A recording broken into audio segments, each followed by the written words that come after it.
Hello and welcome to Build Up to a Good Game. We're an hour and 5 minutes away from kickoff at the London Stadium as it's West Ham United against Bournemouth. The live chat has been going for the last 5-10 minutes. Obviously, the lineups come out, and I'm just reading everyone's comments, and it's nothing but frustration, sometimes aggression, sometimes anger, but frustration is the overriding feeling at the minute, and I can understand it. So let's get straight into it and take a look at the West Ham starting 11, and then we're going to discuss what we think Potter's doing. I think there's a few variations. We could debate the formation. I think we'll all agree what it is, and then we're going to have to discuss who we think the striker is. In goal is Alphonse Areola. We've also got Adawan Bissaka, Jean-Claire Todibo, Max Kilman, and Ollie Scarles playing. We've also got Edson Alvarez coming back into the starting 11, as well as Thomas Souček. Ward-Prowse remains in the team. And then we've got Lucas Paqueta, Jared Bowen, and Mohamed Kudus. I assume it's a back four. Are we in agreement that it looks like a back four? There is a small possibility that it is still a back three, and he's just put in Edson Alvarez in there, because there's no Aaron Creswell on the bench, so that would imply he's picked up a knock of some sort. Otherwise, he's been dropped from the squad altogether. So if Creswell's unavailable, maybe he wants to keep his back three, and instead of putting Mavropanos in there, he's gone with Alvarez, who played there for Mexico during the international break. But I think most of us think it's 4 at the back, and it looks like a 4-3-3 or 4-2-3-1 type formation. I think it's the 4 at the back, by the way. Wan-Bissaka, Todibo, Kilman, and Scarles. I think we'll have Alvarez and Ward-Prowse in the double pivot in midfield, because I think Thomas Souček will be deployed further up the pitch. I think Graham Potter has been discussing the need for more attacking threat and the desire for more goals. Thomas Souček has scored goals, so I think that's why he's back in the team, and I expect him to see him further up the pitch today. So who's the striker? Is it Jared Bowen? Is it Lucas Paqueta? Is it Thomas Souček? I don't think it would be Kudus. I think he's the one that I don't think will be the striker today.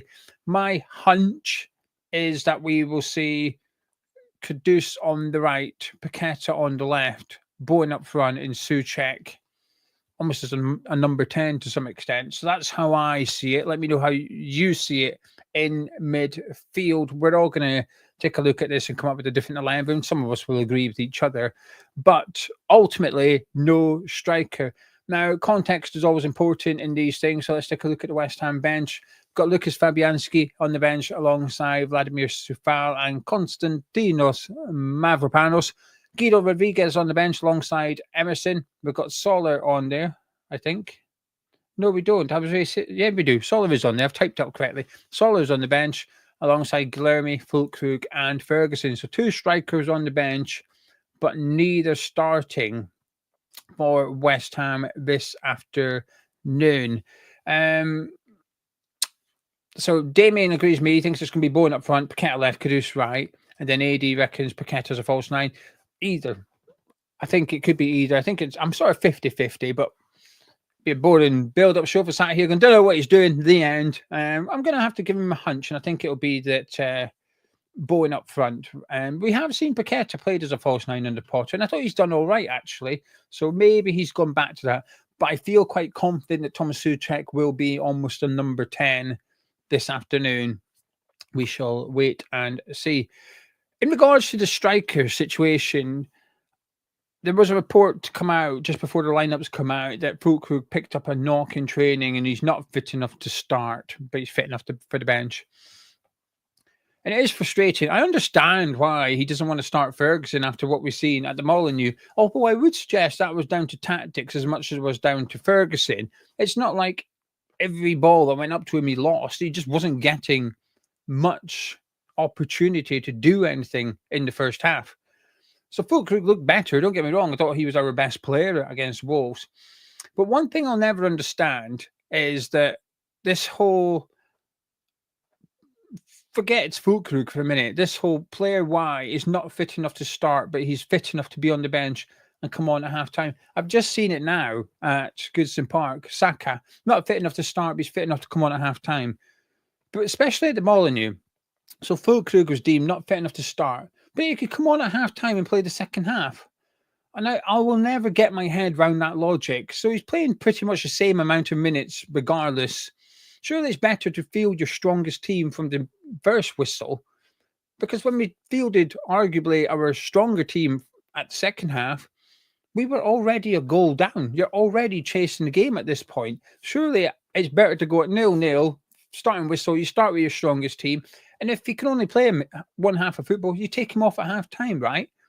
Because if there's a risk with a player's fitness, and hypothetically the player breaks down after 15 minutes or he's struggling, if you start him and after 15 minutes he needs to come off, you make the sub. It's not ideal, but it's not the end of the world. If you make a sub at half time and put him on, then 15 minutes later, he breaks down and has to come back off. That's two substitutes you've used for that one player. I will never understand why you would bring someone on at half time, but you're reluctant to start him because he's not deemed match fit. I appreciate the defences may tire in the second half, but these are Premier League, these are elite athletes. Forget footballers for a second. In terms of the fitness side of it, they are incredible. The centre back, it's not like centre backs are knackered after 80 minutes. They're still going on the 95th minute. So I don't get it. And also, it's not like Fulkrug's got a load of pace, is it? Oh, put him on against a tired defence and watch him running behind. I don't get it. It's just something I will never, ever understand. I'm disappointed not to see Fulkrug start today. I was looking forward to seeing him start. I appreciate he's maybe picked up a bit of a knock, but then he's fit enough for the bench. I just don't get it. I don't get it at all. I actually understand not starting Ferguson more than Fulkrug, but now we've got a situation where we've actually got two strikers on the bench, and unless we're a goal down with 20 minutes to go, I find it difficult to see both players coming on. If it's 0-0, he's only going to bring on one, isn't he? I don't know. It's a bit. The thing is, the team itself, it's not the worst team I've ever seen. I think this one's possibly stronger than what we did against Wolves on Tuesday night. Just depends on how he sets up that attack. But the issue hasn't necessarily been just a lack of personnel. It's the way we've played as well. We can put attacking players out there, but we need to get the ball up the pitch and start creating chances. Because as we discussed in the preview, I think it was, while we've all made myself and Gonzo have spoken a lot about the shots on target metric, it's not just that number. We're bottom of the league for shots. We're also 17th in the league for entrances into the final third. We're 17th in the league for passes into the final third. 17th, or I think it might even be 18th in the league for touches in the opposition box. So it's the entire attacking data that we're quite low on. Potter's spoken about it himself. I'm really pleased by it. I liked what he said about the players, and two of the players basically calling them out, saying you're not good enough. None of you are playing good enough. I like it. I'm not against it. I get, just for clarity, I get uneasy when a manager calls a player out individually. He names a certain player and calls him out publicly. I think that's a bit too far for me. But when he's speaking generally, I quite like it. I'm pretty sure behind closed doors, he's telling one or two players, you're doing all right, your performances are good. It's not aimed at every single player. It's aimed at them collectively. And it's given me a little bit of hope, I guess. Anyway, thank you to JP. Said that Gonzo's on the Bournemouth beach rubbing in oil. He's not on a beach. He's this is gonna, believe it or not, being on a beach rubbing oil is going to sound less suspicious than what I'm going to say. He's currently driving, but in approximately 40 minutes, he's going to pull up in a lay-by, and no, not for that. He's going to watch the game in a lay-by.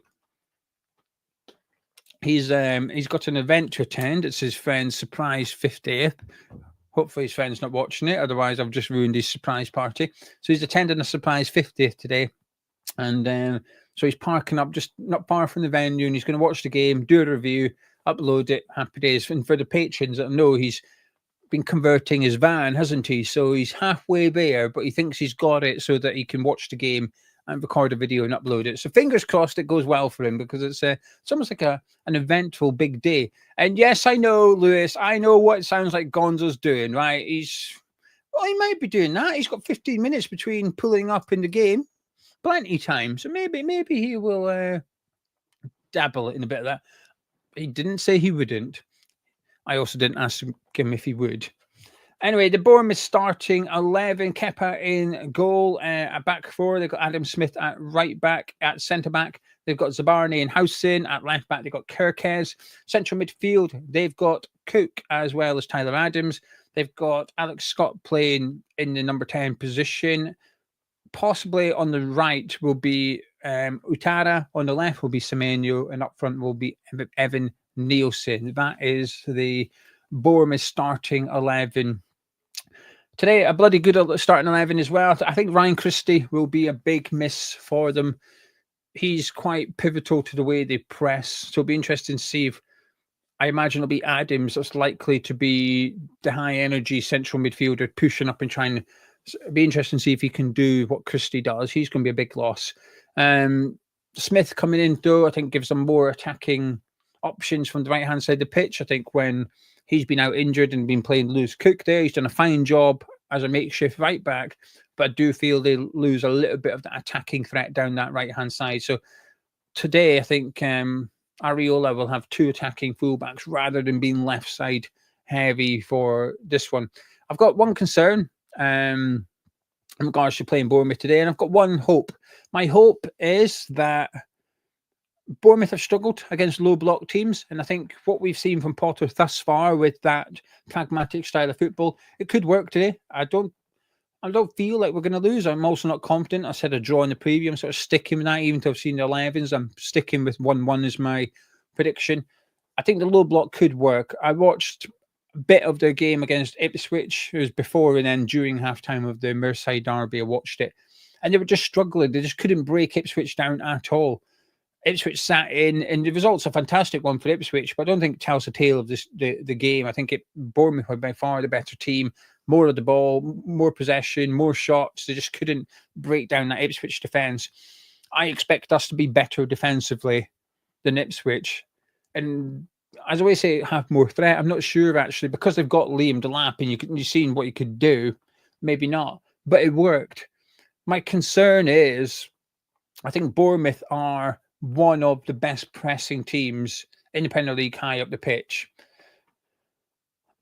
And we've seen under Potter this desire to pass it around at the back. And I think at times we've looked okay at it, but a lot of the time we look a little bit nervous doing it. Now, Tadebo coming into the back four will make a big difference today. I think he looks more comfortable doing it than any of the other defenders.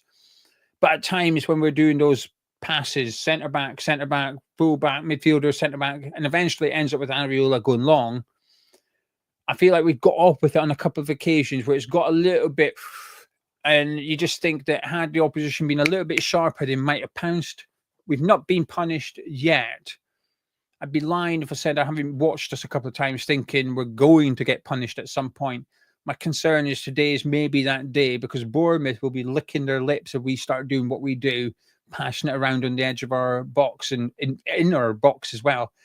That's my concern. For the jinx, I always like to state an opinion or something that could come back and bite us in the arse. It doesn't happen too often, fortunately. I think Bournemouth are quite poor at set pieces. I don't think Lewis Cook is great with his deliveries for corners or free kicks. So hopefully we should be okay from that aspect. Set pieces is not their biggest strength. Playing direct counter-attacking football very much is. So it'll be interesting to see how we get on. But that's my thoughts on the Bournemouth team. Thank you very much to Adam, who does Dad's Our Job podcast. YouTube channel, go subscribe.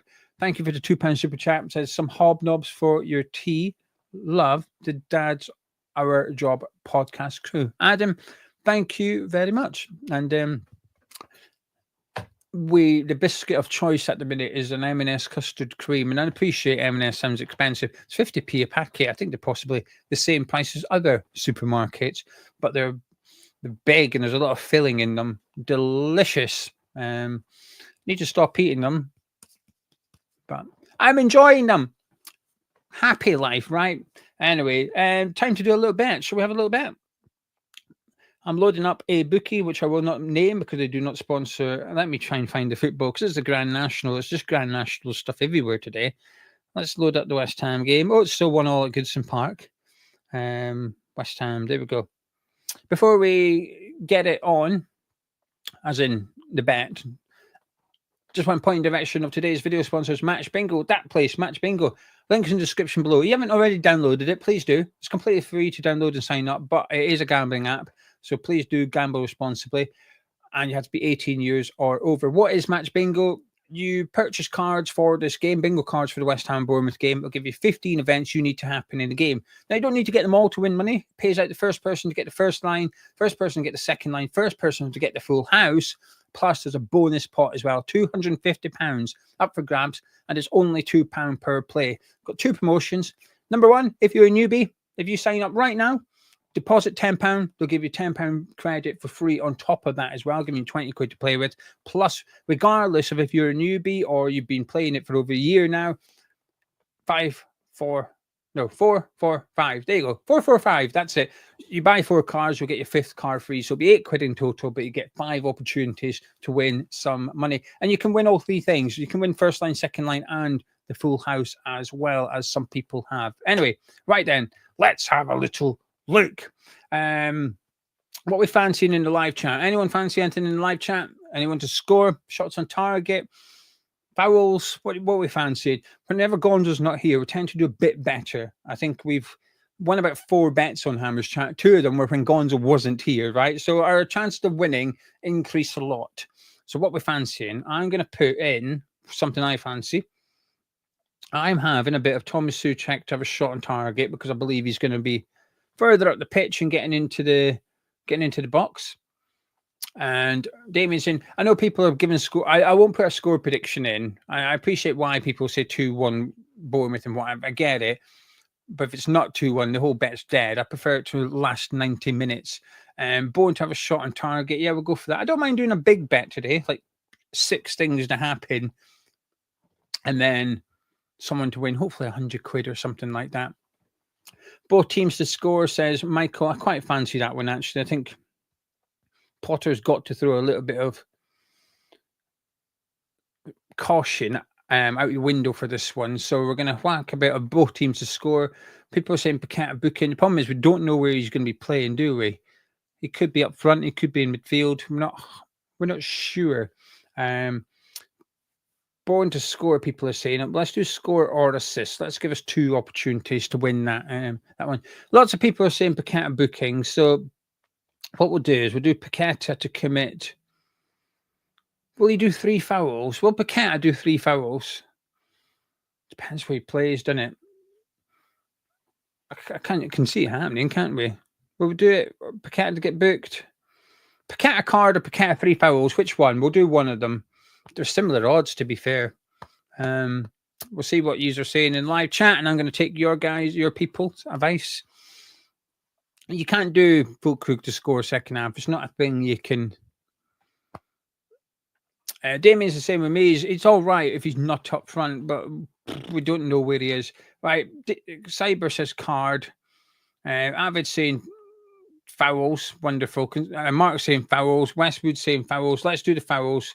3 fouls. I think he did that against Wolves. He was kicking the living daylights out of people and not getting booked. Right. That's 18-1. 90 quid back. Let's call it 100. Right. £100. If this bet wins, one of you guys will win 100 quid. Thomas Souček to have a shot on target. Bowen to have a shot on target. Bowen to score or assist. Both teams to score. Paqueta 3 or more fouls. Quite a lot to happen, but £100 cash. That wins. In the live chat, to enter, there's no phrase that pays because I need the live chat. We're going to have a chit chat now, me and you. In the live chat, just put your thoughts on the West Ham team. That's about it. And while you're doing that, just get your thoughts on the West Ham team, the Bournemouth team, any big hopes you have, any big fears you have, not your score prediction, because I'm trying to make conversation. You saying 2-1 doesn't. We can't get going.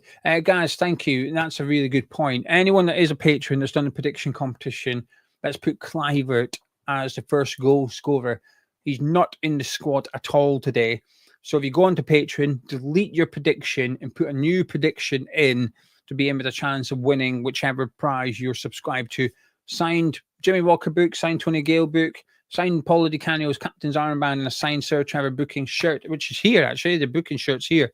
They're up for grabs today. So if you're a patron, get a prediction in, but you've done Kluivert to score first, log in, delete your original prediction. That's important. Then put your new one up. Guys, thank you very much. And that's very fair play of you. Very sportsman-like that is, because you could have just wiped out everyone that's put Kluivert's shot on target. Kluivert scored first in there. Right, let's have a little look. Damien saying defensively questionable, unbalanced going forward. Josh is glad we've gone to a back four. Yeah, do you know something? I'll be honest with you. I'm hoping the back four is going to yield success further up the pitch. I don't know. I'm quite looking forward to the game now. I would like Füllkrug. Let me to be clear. Füllkrug should have started, in my opinion. I don't care about this knock thing. He should have started. If he's unable to start, don't have him on the bench. I understand if you're trying to build up match sharpness or whatever. He looked sharper than anyone else on Tuesday night. He was the one that came on and put the rest of them to shame.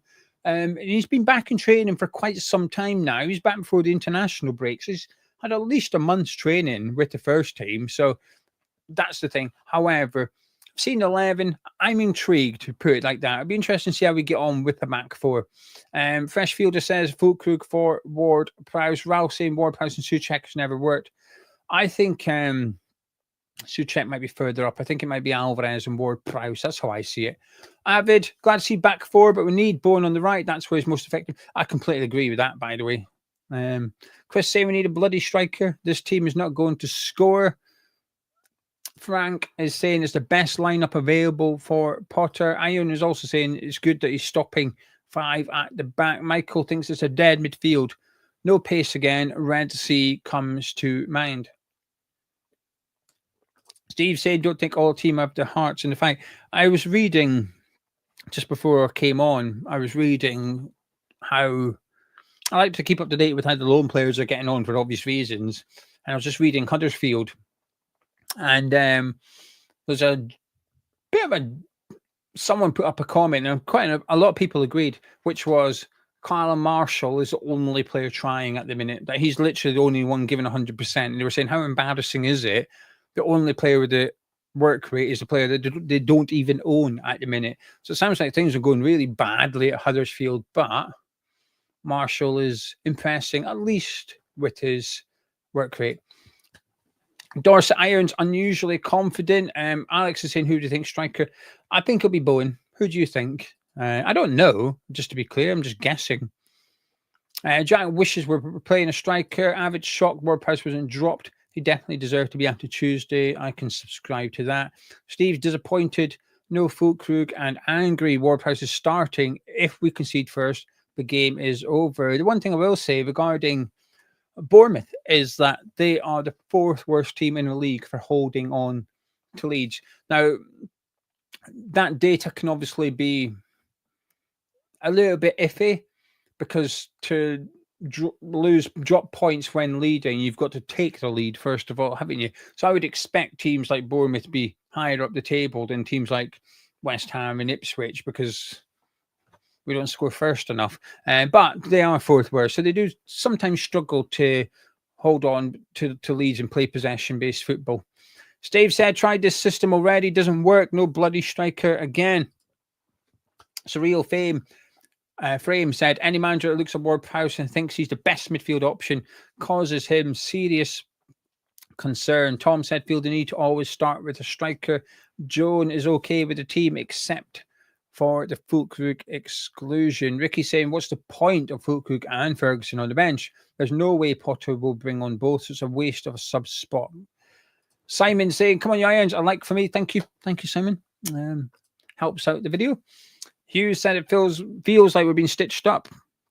It all feels like we can see the problem, but they're just doing the opposite. H is struggling to see how much better this is. I can only hope for individual magic from the front 3. Eric said, I've never liked Potter's strikerless system. It hasn't worked yet. If we play one match with strikers up front and we lose, he goes right back to what was. It has worked technically against Arsenal, but there's a big difference between playing Arsenal away and then Bournemouth at home. Jack sitting in front of the stadium now listening. That's committed. I'm surprised you got reception. Bloody hell, Jack. Don't tell anyone what network you're on, because that would be a good advert for them. Scott saying Solid doesn't give us the same defensive coverage as Ward-Prowse. I am saying Ward-Prowse will lose a foot race with the goalkeeper. Ricky reckons Ward-Prowse free kick today. Finally, Dad's Our Job podcast reckons the same as well. They're both feeling it. Two people feeling a Ward-Prowse free kick. Gaz says Scars might struggle if it's a back four. Feel like he might not be able to get the pitch with Tara bombing on. Yeah, that's a good point. I have to agree with that one. I think he struggled a bit against Wolves, to be honest with you. And it's okay. He's allowed to struggle. He's a young lad. It's the best way to learn. Mancunian prefers back four, but our centre-backs are so bad it could cause a problem. Tom says, unfortunately for Potter, this is the best team he has at his disposal, whereas Josh says the extra body midfield should make a difference. Wolves walked right through us the other night. Jan reckons we're going to nick this with Cliver out. Damien likes Marshall, and he prefers Marshall over George Earthy. Scott says having Tadibo back is great. He may be the best centre-back we've had in a decade. I always struggle with time. I'm right, 2015. Who was our centre-backs? Granted, we didn't have... No, we did a little bit under Slav. No, I'm picking... I don't think this is too controversial. Maybe it is. I'm picking prime Winston Reid over Tadibo. But I was a huge Winston Reid fan. I don't think we've seen the best of Tadibo, by the way. I think he will go on and get better. But, man, I loved Winston Reid when he was fully fit and on form. Jay is surprised he's gone to Ward-Prowse, Alvarez and Souček. Only thing that would have been worse is if Rodriguez was playing. Jack says, today is the day. The Ward-Prowse free kick goal is coming. 3 people now fancy it. A Ward-Prowse free kick. Dom says Souček ain't a bad shout as a forward. I think he might. I wouldn't be surprised. I mean, Steve's saying it here. Curveball. Souček's a striker. Kudus behind him, Bourne on the right and Paquette on the left. I wouldn't be shocked. I think I'd be raised eyebrows a little bit, but I wouldn't be like, wow, I've never seen this coming. I think Souček can be high up the pitch. I don't think he'll be the striker, but I think he'll be the number 10. I think he'll be in that box and we'll be trying to get crosses in to test this Bournemouth defence. Juan Andres, thank you very much for £5 super chat. Juan says, could you ever see Kudus moulded into an Antonio-type striker for when we're playing on the counter-attack? Keep Bourne on the right and Paquette on 10. Once upon a time, I think when we first signed him, I was hoping that was part of the intention, that he would be a makeshift striker or a sort of second or third choice striker. Obviously, hasn't happened. I understand why. I think maybe it's a little bit late. I think it's maybe a case of, because I expect him to go in the summer, I think it's a bit late to try that. I think if he was definitely here next season, then certainly give it a little go and see what happens. But wait and see. Anyway, let me get my earpiece in. I don't know why I said that as if I'm on Sky Sport. It's just a headphone. Let me just get a headphone in and bring in one of the watch-along people who's here early. So rather than him sitting there for ages. Dorothy, how's it going? You're on mute. Why are you on mute?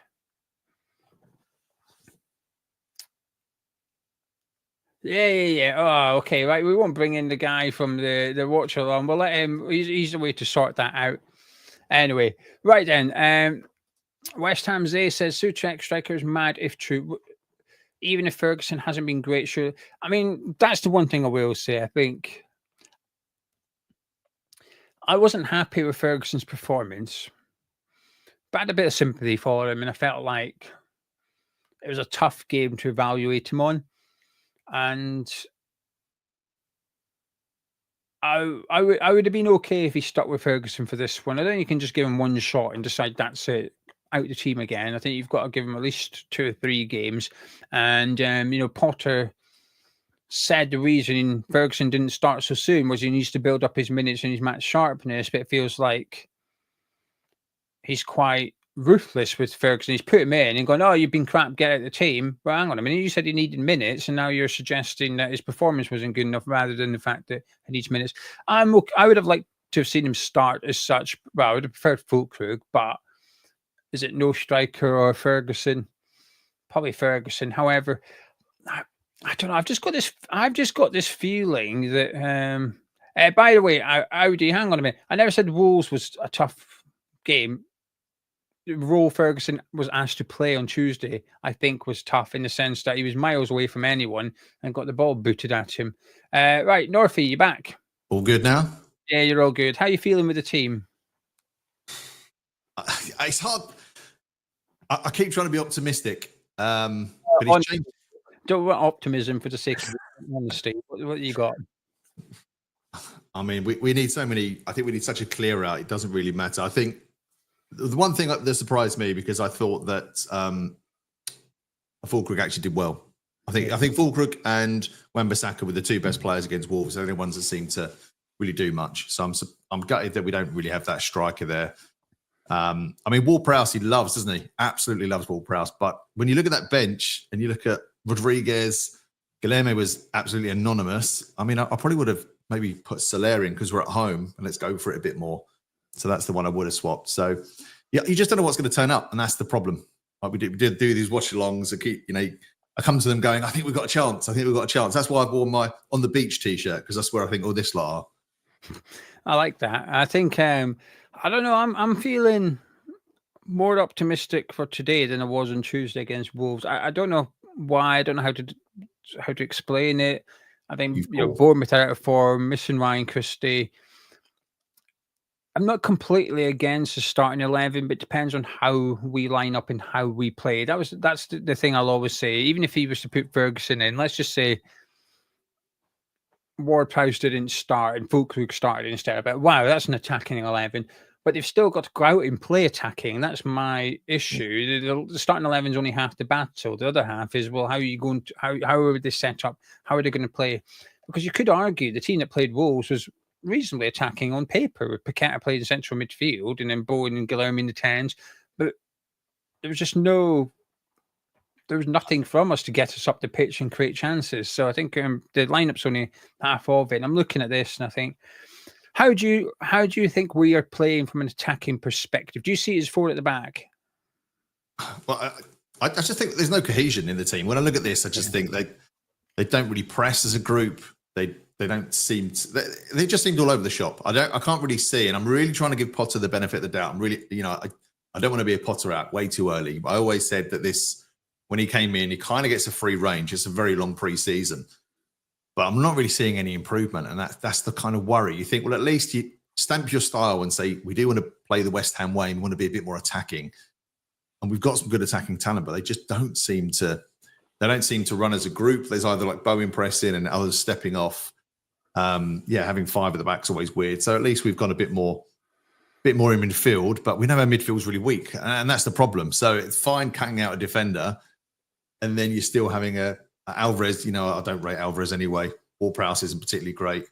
I'm glad Souček is back. He didn't really do anything wrong, although he's not a worldie by any means. But it's just the state of our midfield is a worry, and that's the biggest area I think we need to sort out next year. If we can keep Todibo and Kilman as a pairing, because Mavropanos and Kilman as a pairing is an absolute nightmare. I can't think of a worse centre-back pairing in the Premier League.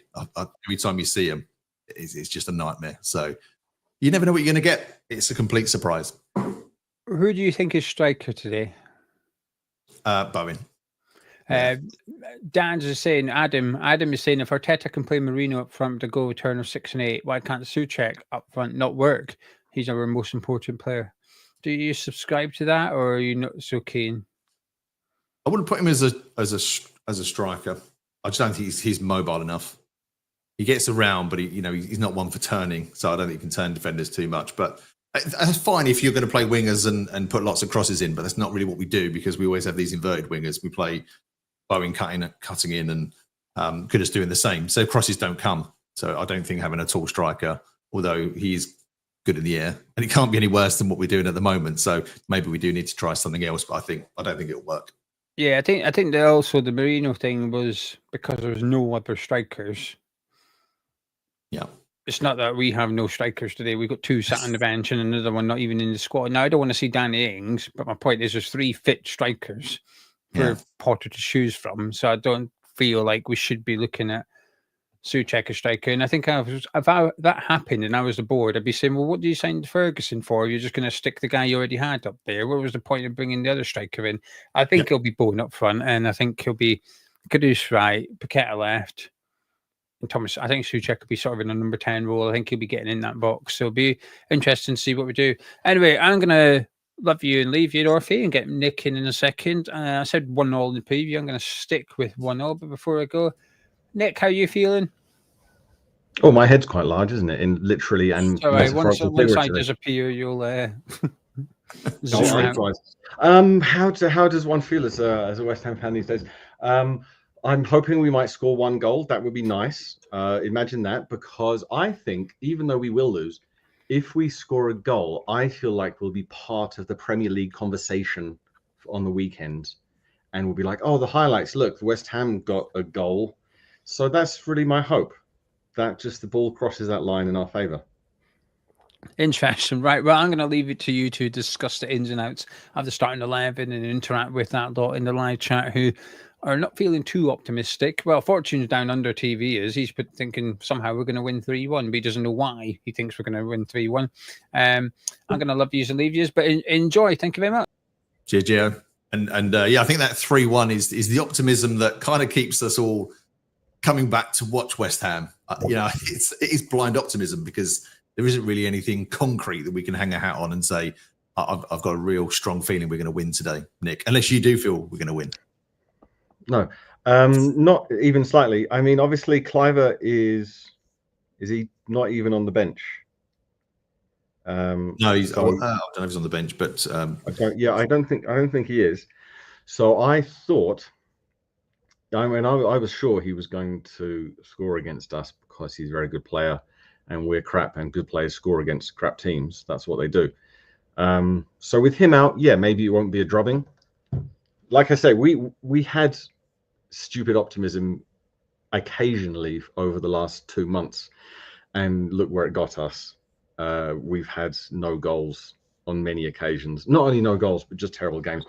I am not part of the Potter out crew. I don't know if they call themselves crew, posse, gang, brethren, whatever. But I think the players are still. I mean, yeah, I don't think Potter's doing as well as he could do if I think he played it a bit differently. But then, easy for us to say, the Paqueta has his ongoing nonsense situation, so Potter just has to kind of deal with that in a real way. Whereas I'm hoping that obviously Paqueta is just found innocent, nothing, no charges, nothing, and then we get rid of him because I'm bored of him now. I've had enough. Kudus can go to Saudi for a big money move. That will be fine. I've had enough of him. So yeah, and then we need to get players, because they obviously talk about players like understanding what the manager's trying to say. Sometimes that's ridiculous, but sometimes if players just aren't just motivated, they just don't have motivation. And so it might sound crazy for Paqueta because you're in the Brazil squad. Is your motivation not to be the best you can be or something like that? But I just think he's quite comfortable. I don't think Brazil think they're going to actually win the World Cup. So maybe in the Copa America or something, they can do well. And then obviously Kudus, his actions are speaking for whatever. Yeah. So, on that then, because obviously we do know that Paqueta's at the, in the midst of this court case. Would you have, if you were the manager, would you put, for me, I'd have swapped him for Fulkrug, who I thought had a fairly decent game and probably needs the minutes as well. So you could, you could have dropped Paqueta to put in a striker. Do you put a striker? Yeah, I think it definitely could and should have been done. But knowing Potter by now, I didn't think it would happen. Obviously, I wasn't here for the Wolves game. I saw some of the basic highlights. Yeah, I got out of that one. I mean, obviously, I saw the fact that now, again, because of Premier League referees, it is now fully legal, no problem, to just clamp your two hands around the neck of an opposing player while the referee's looking. That's legal. That can happen. So if the opposition have a corner, you just do that to all of your opponents, and you don't get sent off. that's fine. But apart from that, I saw that obviously Ferguson just couldn't sort his feet out when that chance came to him in the first half. Yeah, I mean, yeah, he was ahead of the ball. I think it wasn't. I mean, he was crap. I'm not defending Ferguson in any way. He was terrible on the day. Terrible 45 minutes, but that one was slightly behind him. So I'm going to forgive him slightly on that. But I think him, Guilherme, there were so many anonymous players that you think, well, this is your chance to shine. Potter's giving you the start, a chance to start, go out and grab that spot. And nobody did that. There was just no effort. It was lackluster. If we play like that again today, it's going to be, we haven't won in 7, I think. Someone said in the comments. And, they have got Clivert out, who had, there's a couple of good points here. I mean, it's on this thing about, consecutive managers not being good, this kind of thing. What's wrong at the club? Obviously, it's that signings were made haphazardly by a diminutive owner who knows nothing about the game of football. So the signings are just left, right, centre, just all over the place. Old players, whatever nonsense. So I think that's part of it. And then let's get rid of our good players. Hope to get some good players. Paquette and Kudus, what are they doing? Yeah, again, I've either defended or been for Kudus and his ability, but he doesn't want to be here, so goodbye. And get players. It's not good for good. It's non-motivated for motivated. If we can find young, call them hungry, call them whatever you want, players from the Championship, we should be looking for the next Jared Bowen, not the next Lucas Paqueta. The problem is with Kudus, he'll go somewhere and he'll smash it up. He's a good player in the wrong team. I just don't think we play to his strengths. So I think if we sell him, he will go somewhere and he'll be awesome. I just want to actually, before we go too far down the comments, because I don't think we put this in before, Brian, but thank you. That's for Gio just before. I know he just left before you saw that, so I wanted to give you some credit, Brian. Thank you very much. Supporting the channel. Thank you very much, Brian. And Match Bingo, get your Match Bingo cards in. I did win on whatever game that was. Yeah, a couple of weeks ago. It might have been that England game I did by myself. I can't remember, but I won £12.50. So that's good. So no Match Bingo, no sponsors, no Gio and Gonzo, no YouTube videos. Make sure you get Match Bingo. Go to your app store, look for Match Bingo, go to the link in the description, click that. Oh, that's probably the better way of doing it. Click that. Yeah. Get Match Bingo. Put in, let's say, a tenner, and 4 bingo cards will cost you £8, and you'll get 1 free. I think that's it. So you'll get 5 bingo cards for £8, and then you get a card. I'll show you what it looks like, because I know that you're all just desperate to know both. Because like Hayes says, had enough of Kudus, your whole team, blah, blah, blah. No, they're all crap. But I would also get rid of Paqueta and Kudus. I just highlight them because it's annoying that they're crap. Do you understand? I want them to be really good for West Ham, but they're not. So they can go along with everyone else, apart from, let's say, Bowen, Somerville, Wan-Bissaka, and Todibo, and the youngsters. Everyone else can clear off. So with Match Bingo, you get a card, and it will say like a goal is going to happen on this minute, or a corner on this minute, or a yellow card. And then once it lights up, one line is 25 quid. And full house 150 quid. And anyway, that's roughly how it works. You have to be the first one to get those thingies to light up. And then if the game is terrible, which it will be, you might win. Why should Kudus go to Saudi? Money. Yeah, cash. why does anyone go there? Payment. It's not for the football. A remuneration. Yeah. There you go. Ted the Hammer got his card. Ted's doing what he's told. Good Ted. Oh, loving this by Joan thinks that we're going to get 2 goals today. Who's going to score them? So, who would you see scoring if we had 2 goals? Anyone apart from Bowen, or? I mean, there's some there when you think Kudus is due a goal. Paqueta, Soucek. They're all due goals. in terms of who hasn't scored and therefore should. Yeah, obviously Paqueta in the box, left-footed slot. Kudus run and shot. He hasn't done that for a season. Ward-Prowse doesn't score free kicks for us, so either classic Soucek or Fulkrug off the bench. Really, there are only hopes of getting a goal. Yeah. Brooke Dev Bond says attacking football is what we want to see. I mean, when you talk about, and I keep asking people to define the West Ham way, it's very hard to define. People don't really have a clear answer for that. But for me, it is attacking. You're going for it. Okay, we won't win every game, but we're never going to win the title anyway. But have a bit of fight, have a bit of flair. We've lost that. We've just lost that under the last 3 managers. I'd just love to see it. And that's why I was kind of hoping Potter would come in and say, well, look, I've got a free hit here. I can really try and mold this attacking team that puts teams under pressure. Does what the Bournemouth and Forest teams do. They don't stop running. We don't have the run. We don't press well. We don't defend well. Can't score. I mean, it's not good. It's not great. I can't really see what he's putting into place at the moment. Yeah, I think the only thing he could possibly be putting into place, trying to be hopeful, is something like a happy dressing room of sorts, in terms of, he will know as an experienced manager that you can have the best relationship possible with the players up to a degree, but at the end of the day, they will talk amongst themselves. And if maybe he thinks that if he slightly mismanages it and gets upset players, might have an upset group or something. So his version of playing it safe up to the summer might be just, well, Paqueta's got what he's going on. Kudus, yeah, maybe he's looking for a move away, but the 100 million wouldn't be bad to reinvest in, let's say, the up-and-coming championship players and a goalkeeper. So if he just thinks he keeps everyone pretty content as a group up to the summer, like I say, gets rid. I mean, again, like people, this is what we've been talking about many times, like the straw man argument, when you don't say various things. Without Kudus, we still don't blaming. It's not blaming. It's saying he has the most potential, therefore it's most noticeable. It's not like, if we sat here talking about Danny Ings, it wouldn't really be a conversation piece. Do you understand? If we kept saying, oh, Danny Ings is shit and he shouldn't, okay, we already know that. The Kudus thing brings the controversy because people think you're blaming him. You're not. You just want him to do better. It's just the way it is. It's just the way it is. If anyone's ever been good at anything in school or whatever it is, the expectations of you rise. So if you're thick and stupid and you get GCSE D, no one's going to blame you. But if you're clever, they're like, what happens? Same thing.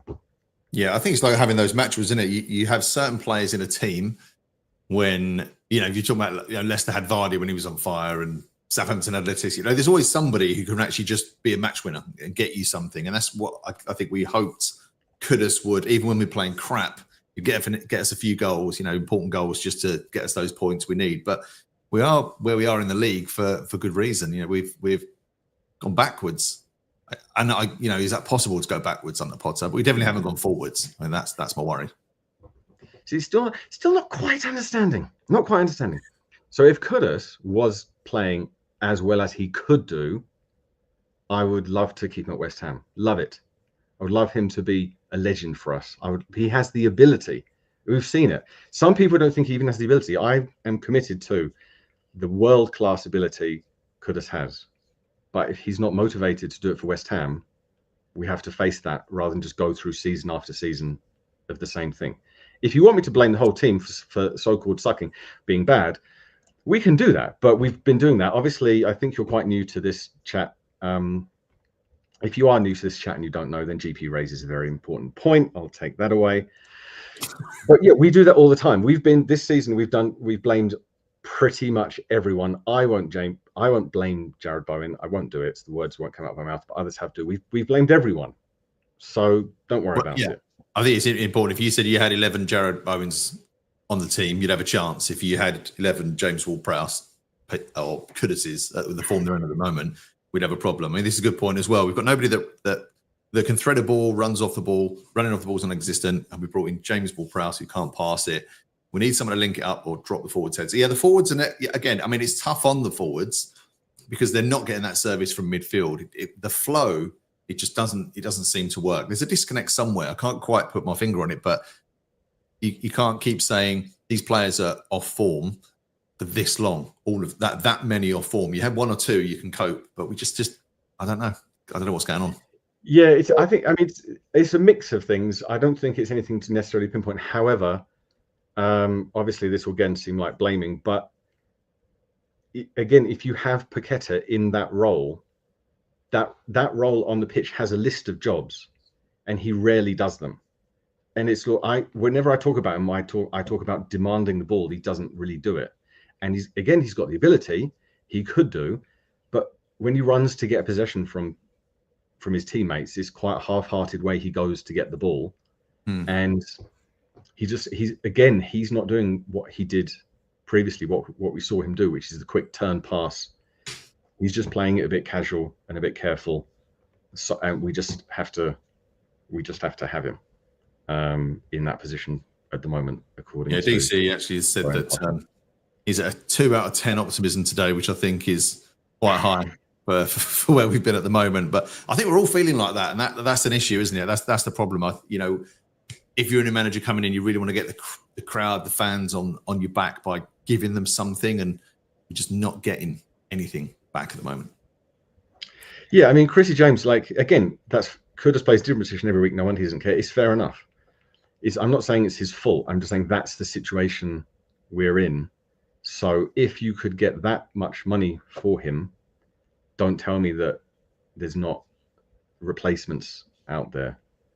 Don't tell me there's not another Jared Bowen. The Potts out talk is embarrassing. I mean, it is a bit silly. It is a bit silly at this point. Keanu Reeves raises a good question. We could come back to this, to the entire chat, if and when the game is very boring, about what kind of person you were in school. So if you're in the chat, just think about, just maybe save it for now. What kind of person were you at school? I was just the classic don't pay attention type of person. Every school report for 10 years, like, does okay, doesn't pay attention, could do better. Yeah. What about you? Certainly, I got 1A.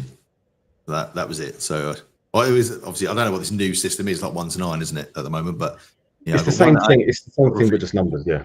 Yeah. No, I wouldn't say I was a star pupil by any stretch. Yes. But we can. Kudus fan. I mean, yes, Brooke Dev Bonds. Obviously, this is true. I mean, I don't mind coming back to him because it's just something to talk about. Argue with the keyboard, that's nonsense. However, clears. Yeah, he's a good player. Is he playing well for West Ham? No, but it's not his fault. You started with the no. I just made up your words there. I did the thing I said not to do. But he's not playing well. So either it's someone else's fault, it's Potter's fault, it's the fans' fault, it's Keir Starmer's fault. Let's not get into that. It's someone else's fault, but not his, right? That must be your answer for why he's not playing well. So I just think when we moved, and I know we've been at the London Stadium for a while now, but when we moved, it was the promise of we would be challenging for Europe, and I'd take that one freak season in that cup aside. But we're all resigned, like we're all resigned to kind of getting a spanking, or certainly losing to Bournemouth at home. I mean, that's so far away from where we want it to be. It's untrue, isn't it? A little bit, yeah. I don't know if we have the subs on the ticker, but the subs are full Krug. I should do the whole bam bam bum the stadium. Full Krug, Emerson, Soufal, Soler, Guilherme, Rodriguez. Great signing he was. I thought he was going to be good. Shows what I know. Ferguson, Fabianski, and the legend, the one, the only, Konstantinos Mavropanos. Yes, hooray. Crowd goes wild, etc. So yeah, full Krug, Emerson, Soufal, Soler, Guilherme, Rodriguez, Ferguson, Fab, Mavro.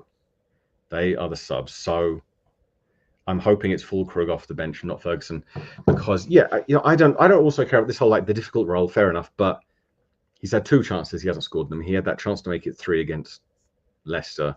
Stuffed that up. Couldn't get his feet together for the Wolves goal. Not really. Not good enough. Yeah, I was just looking at some of the Premier League stats here. So Bournemouth's shots this season, they've had 464. We've had 386.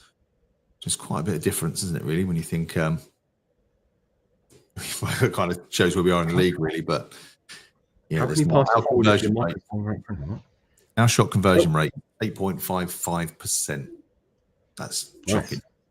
Not bad. That's Hjolberg stats. How can he pass it forward if your marker is saying right for him? I don't know. Jink from side to side as if you were a £70 million Premier League player.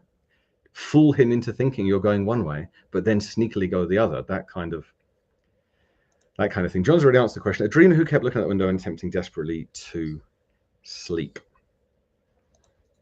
And Ted went to a boarding school, la-di-da, played snooker and pool, wasn't interested in learning. Yes. The education system. Happy Hammerette. Do you think we have a chance? Let's see.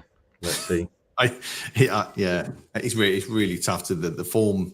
We're both out of form. That's the one thing I will say. But Bournemouth have not done well. We've not done well, but they are, and they've lost a couple of their key players. Where I think we have got, at least we've got a bit of depth. I'm not saying it's good depth on the bench, but I think we've got some players that we could swap in.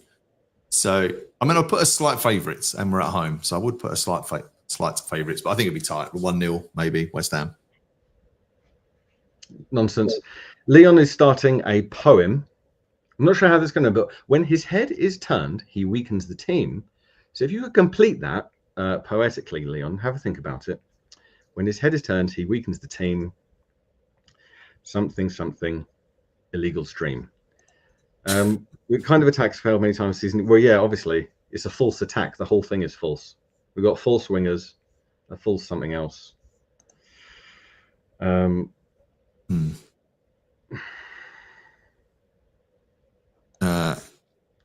Go watch Xavi pass Iniesta and watch Iniesta beat the first press, then watch him drive and slot a ball through. Are you answering your own? Was that a rhetorical question, Chrissy, and you're answering it? Fair enough. Souček is underrated.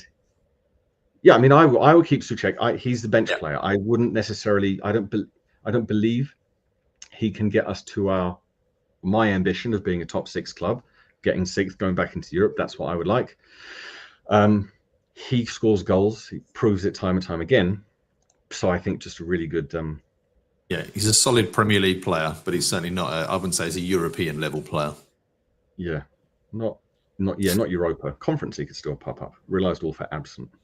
They were all for anus, Brookdev Bonds. That's the boarding school one. And talking of anus is too static for everyone. Yeah. Yeah, that's the thing. It's also, it's just Ward-Prowse does what Ward-Prowse does. You just need the weird light. It's just a light. It's a light. It's a hotel room. It's over there. Yes, I am away. That's why I missed the last game, because of the time difference. So it is late in the evening for me. Whereabouts are you? I'm in East Asia. I don't mind telling you. I'm traveling around the Pacific and a specific rim.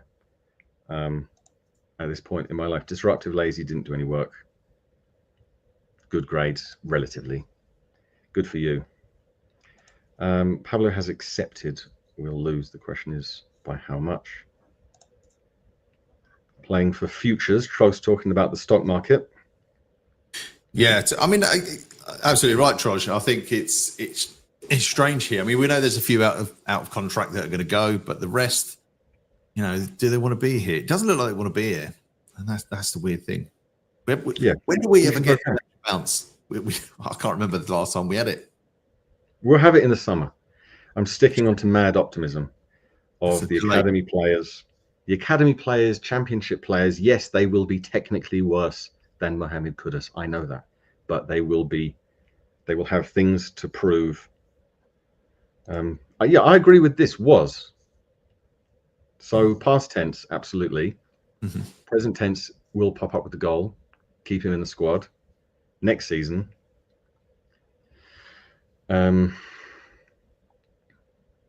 It's just not the type of football. Like, if we can choose what we want, right?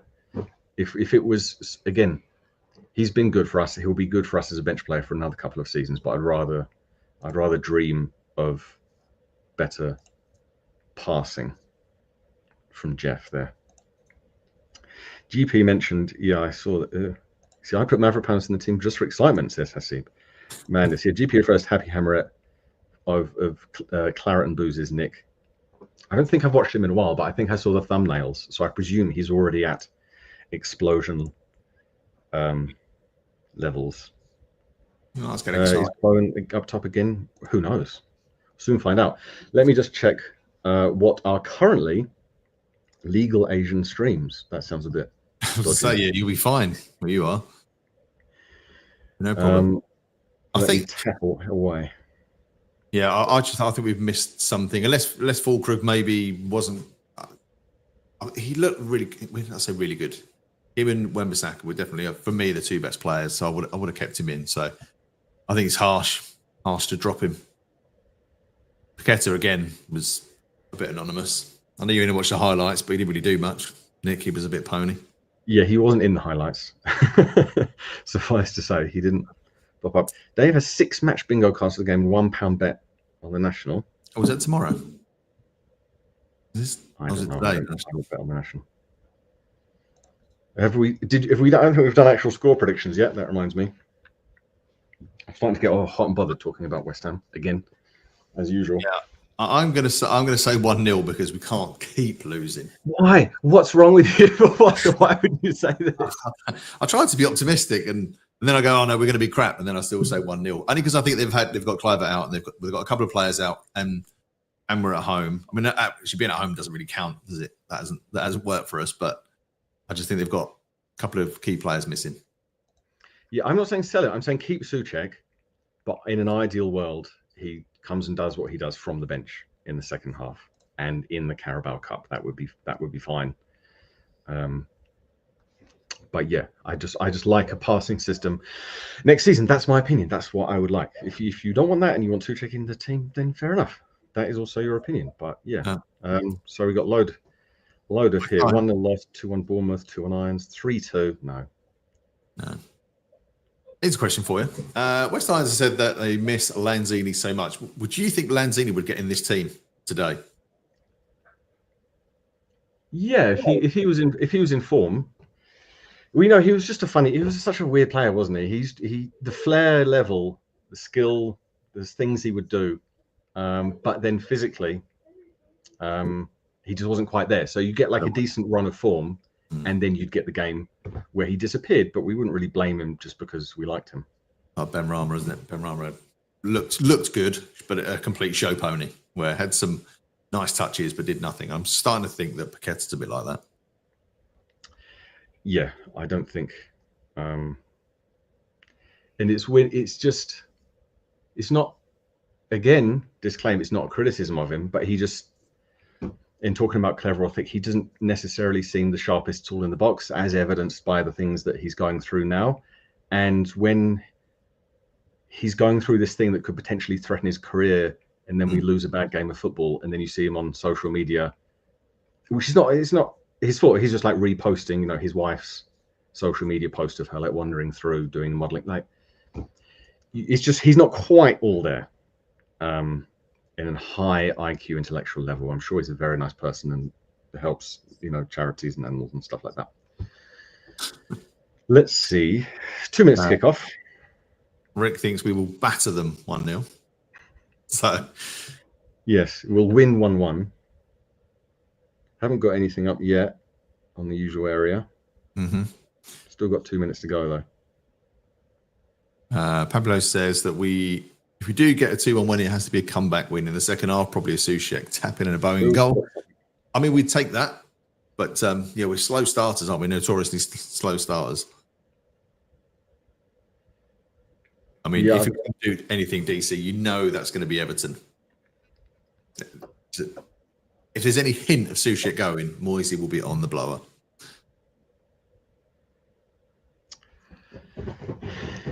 Yeah, I hope he'll stay. I hope he'll stay. Can't see us scoring. We might get one. I believe it. Let's just get a goal. And you thought I was a dreamer. Yeah, Fulkrug looked the real deal. He did. He's weird. He's so weird. Everything West Ham does is weird. You know, more in the first minute. Striker. Ferguson did in the whole first half. Yeah, I mean, their goalkeeper, Kepa, he's also due an overplaying passing mistake. So I like it, though. I mean, he's a good player for that club. I think you've got goalkeeper envy. I think you like all goalkeepers. Yeah, you do. I don't like ours. Ariola's not been too bad. I can't blame him for anything. He hasn't messed up recently. It's just he's had Mavropanos in front of him. More chances anyone got. I didn't see this because I've given up, like press conferences and stuff. I'm not going to bother till August. Yeah, I saw that. That's a bit weird. Because if you're going to play in 8, why not play in 15 Champions League finals or 20? I mean, like we've got 8 games to go. So he said the last 8 games we should consider them all Champions League finals. So then that was the fault against Wolves. We didn't consider that a Champions League final. We considered it an FA Cup fourth round replay against Swindon. Yeah, I mean, DC talking nonsense as per Benrahma, better than people gave him credit for. No, he got adequate credit. Are we playing a back four? We will find out in several seconds. I shall let you know. I have to. I mean, Creswell being out. A lot of people saying that Creswell makes Skulls look good, giving him that protection. That'll be interesting to see how he does today. He looked, by the way, Skulls, who I think could be good, was terrible. He was probably one of the worst players against Bournemouth. He looked totally out of his depth, totally out of sorts, which was not great to see from a youngster. Yeah, our season starts today. we're in a self. I love that. What the word is, but we're in a self. What's the bloody word? Proposed. No, anyway. Created 8-game mini league at this point in our lives. We're about to kick off. Referee has got no idea, but he's bald. Don't know his name. It's probably rubbish. Let's assume he's going to make a mistake. Nick, 80 million apparently for Ferguson. Are you in? 80 million? I mean, that's like the stupid asking price that Brighton wanted. Oh, no. Mental. Yeah, I wouldn't pay anything for him. Wouldn't have him. Don't like him. Go away. Not good enough. No. Yeah, back 11. The only game we might win is Southampton. No 3-5-2 again, as nobody says it for a bit. Where's Charlie? He's also probably doing some of that. One would have to assume. That's what he gets. That's how he gets paid on Analytics FC. It's not in cash. That's why they kept saying Charlie's gone for a paying job. It pays, but yeah, in favours. The benefits are not great. Yeah, I agree with Ferguson's worth absolutely bugger all at this point. Yeah. Speaking of such things. Yeah, my streamy thing is a bit dodgy, even though it should be better, but I might need to find a different one. Are you on the same as usual, or are you on a different? Yeah, same as usual. Just waiting for it to come up. Sometimes it's a bit slow. Pete wouldn't pay 5p for Ferguson. Yeah, it's just awful. I mean, what's the point anyway? I mean, you spend a crap load and he'll still put Bowen up top. So it's just weird. Oh God, yeah. First look, we must be doing a back four, but it's just being a bit slow and skippy. So I'm going to have to search elsewhere. Yeah, this one's better. So in fact, yeah, we're on like the 2-minute mark or something. I mean, the good news for today is that Tadebo's back. He's one player that I think both the stats of when he's in the team and the performances and those tackles he does. Obviously, we've been talking absolutely just negative nonsense for 20, 30 minutes, but positive-wise, he looks really, really good. He knows how to make a clean tackle. He's in the right place at the right time. He looks calm. So definitely keep Tadebo, that's for sure. And he has a great song. I mean, what a good song he has. You make Kilman look good. Yeah. Do we need him? Yeah, I mean, I don't know who would buy Kilman at this point. I would love to sell him for any amount of money. I don't care what it is. Don't think he's good enough. As we're passing it round again to Tadebo there.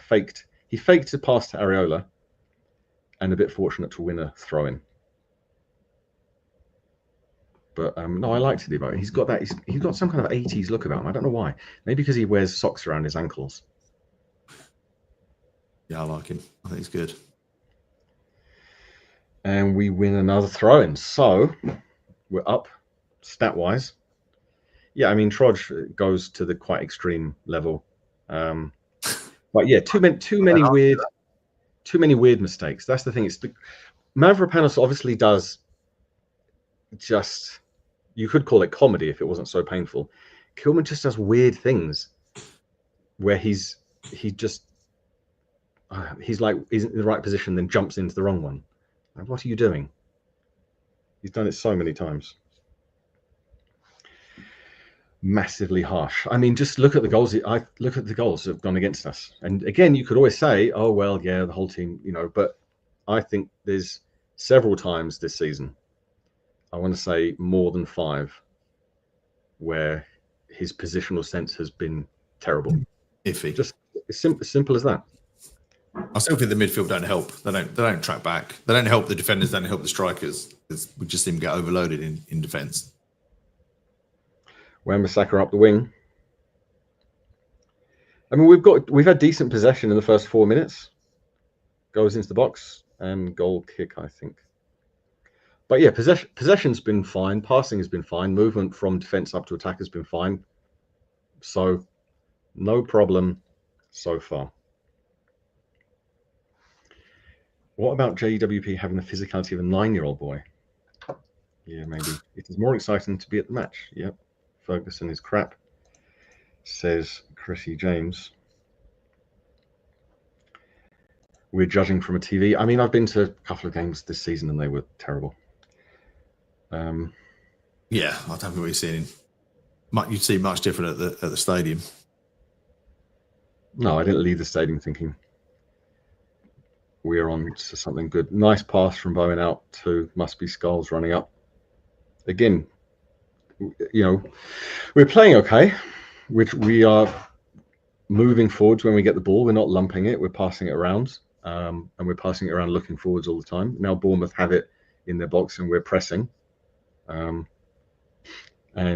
now we won possession from them due to that press of forcing them out. So that's good that we're pressing. Not bad, not bad. Shot on target yet? Don't think so.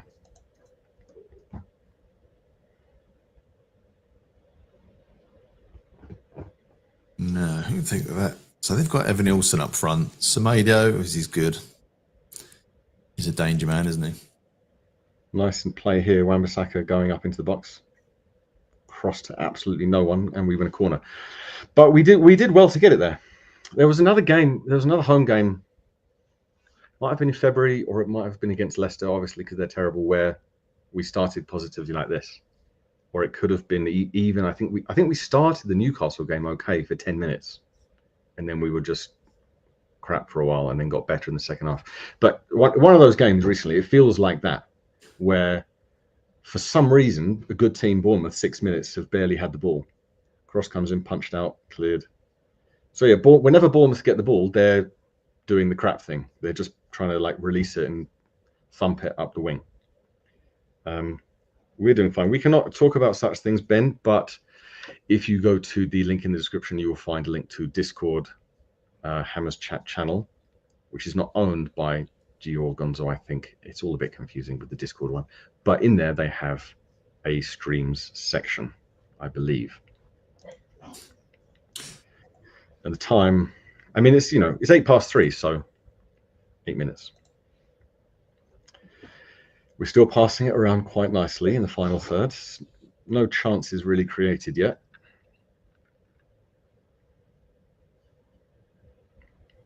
But Bournemouth not pressing us when we have it on the halfway line. They're just sitting back.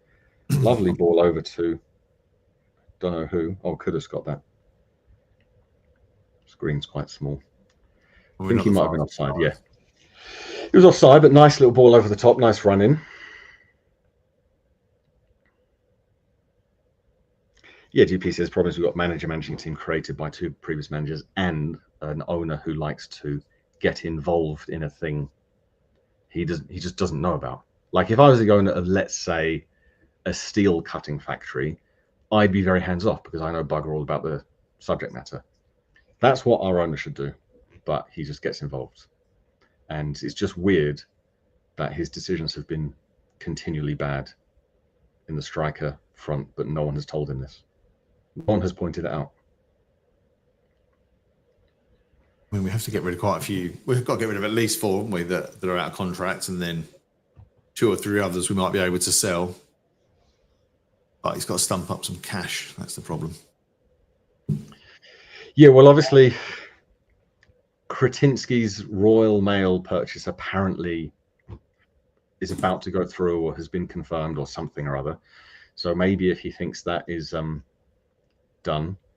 It was also said that David Gold's shares are now, in theory, available for purchase. I mean, obviously, I don't know the ins and outs of the legal clauses and such things, but that's what I read, and I suppose that everyone else has seen that too. So who knows? Maybe we'll have the money. Maybe we won't need to sell Kudus. Maybe he'll come good. Who knows? We can only dream, can't we? Yeah, I mean, today's been fine. 9-10 minutes in, passing around, no defensive mistakes, no midfield sleepy lapses where they just pass, run in, score.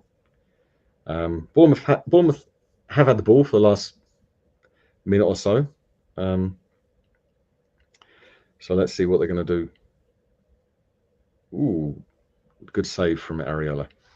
Bournemouth always try and work it towards the wings, not wide, but in the channel, if you like these things.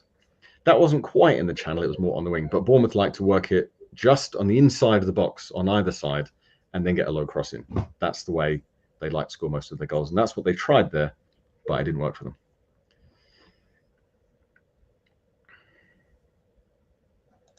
Look at Rashford and Anthony, they left now on form, same with our players. Yeah, I mean, I wouldn't say Rashford's on form. I mean, if Rashford does a pass to a teammate, the media start going on about how he's now wonderful. Yeah, they love him. Save school dinners. Yes.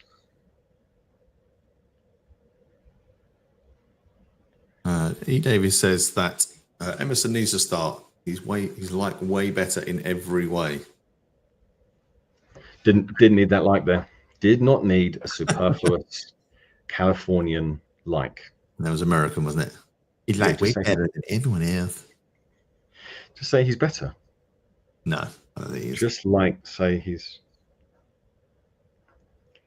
he is 4 goals in 2 games. He's in form.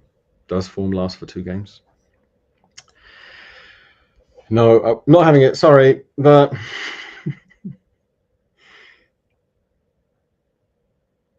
I guess the Ian Davis stands for Emerson. What's that? Sorry. Skull's struggling. Early. I mean, yeah, it's always going to be easier if you've got a second left back with you, but it's fine. If anything, the benefit of being in the just completely abysmal is the only word situation that we find ourselves in is that Scars can get game time, and it doesn't matter if he makes the odd mistake here and there. So perfect situation for him. Oh, there you go. Steve echoes those very sentiments. Yeah. It says obviate. I thought they said hydrate for some reason. It would ruin his rhythm. I mean, I'm glad you brought obviate into the chat, but yeah, it's just good. It's good time for him. Obviously, Potts signed a longer contract, so future's bright, filled with optimism, etc. Shamaka, yeah, but he went Shamaka. He went off the boil again. I mean, Arnautovic is still doing it. If we want to bring up players that have left West Ham, Arnautovic is now scoring goals for the Italian league leaders, if we really must make ourselves feel bad. Scoring goals underwater as well.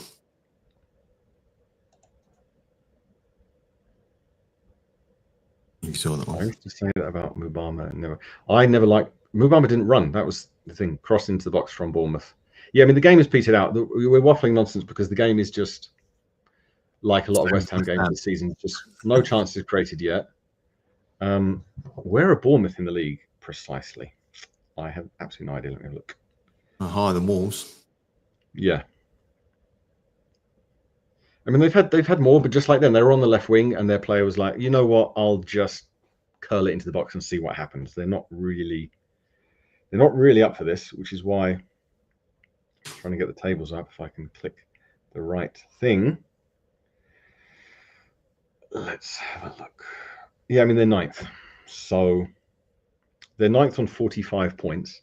Newcastle 6th with 50 points, and there's obviously about 7 games to go. Newcastle have 2 games in hand over Bournemouth.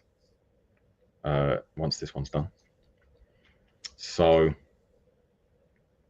maybe they just can't be bothered. Such is football. Yes, that's it. You've got it. Yeah, I'm not sugarcoating that one. Skull's nervous. Yeah, it's still good. Like, it's all good news. You know, even in this case, you know, he makes his mistakes and then he gets in at half time. All of these are very, very good learning experiences at that age. Obviously, you get to the level of Mavropanos and you're still making hideous mistakes. Ward-Prowse cross, decent flick on, but nothing. May have been Bowen that tried to get a bit of a flick on, but didn't get quite enough. So keeper, pretty easy save. Who was it? Oh, I think it actually came off the Bournemouth defender, which is why the goalkeeper was able to claim.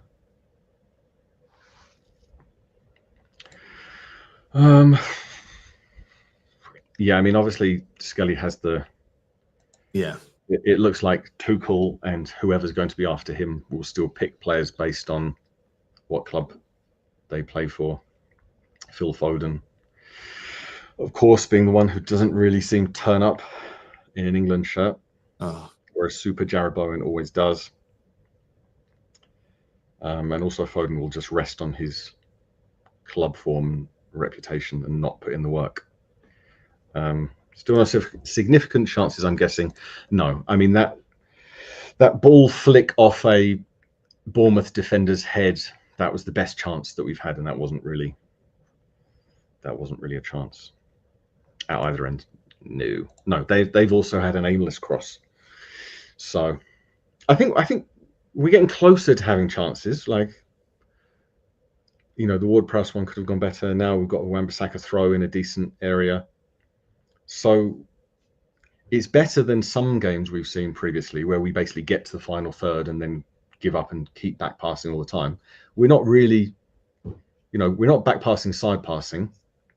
We just lack, I'd say, a striker.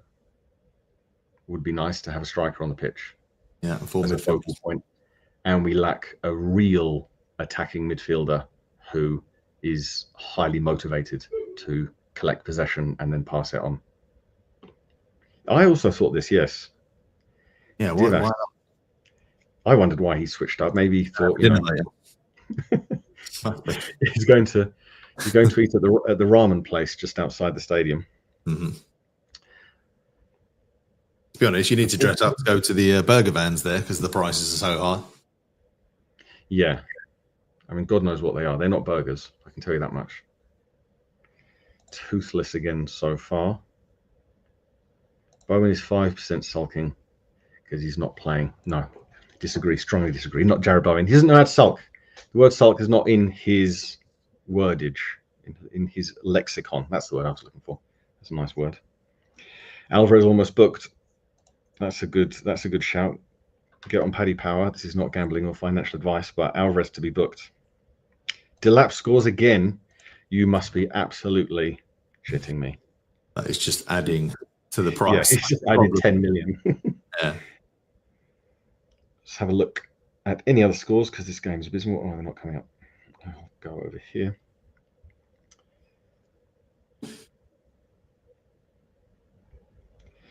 Well, good defensive work from Alvarez there. It's the best thing I can say about this game. Good defensive work. What?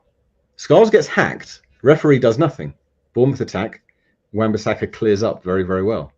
But they've got to replay that. I mean, that was just a definition of a hack from behind on Skulls' legs. Bournemouth's player was nowhere near the football. That's how I saw it first time. Replay. Yeah, just hacks him. Maybe the other angle shows he got a millimetre on the football. Yeah, Palace won up against Brighton. Obviously, Ipswich won up. So everyone else busy scoring goals in the first 20 minutes of their games. It's what we like to see. Yeah, early goals in around the Prem, but not. Yeah, I mean, Palace. Well, and the funny thing is, Palace goal was scored by Mateta after 3 minutes. So Palace and Ipswich play a striker. Striker scores. It's just weird how this game of football works. That strikers strike.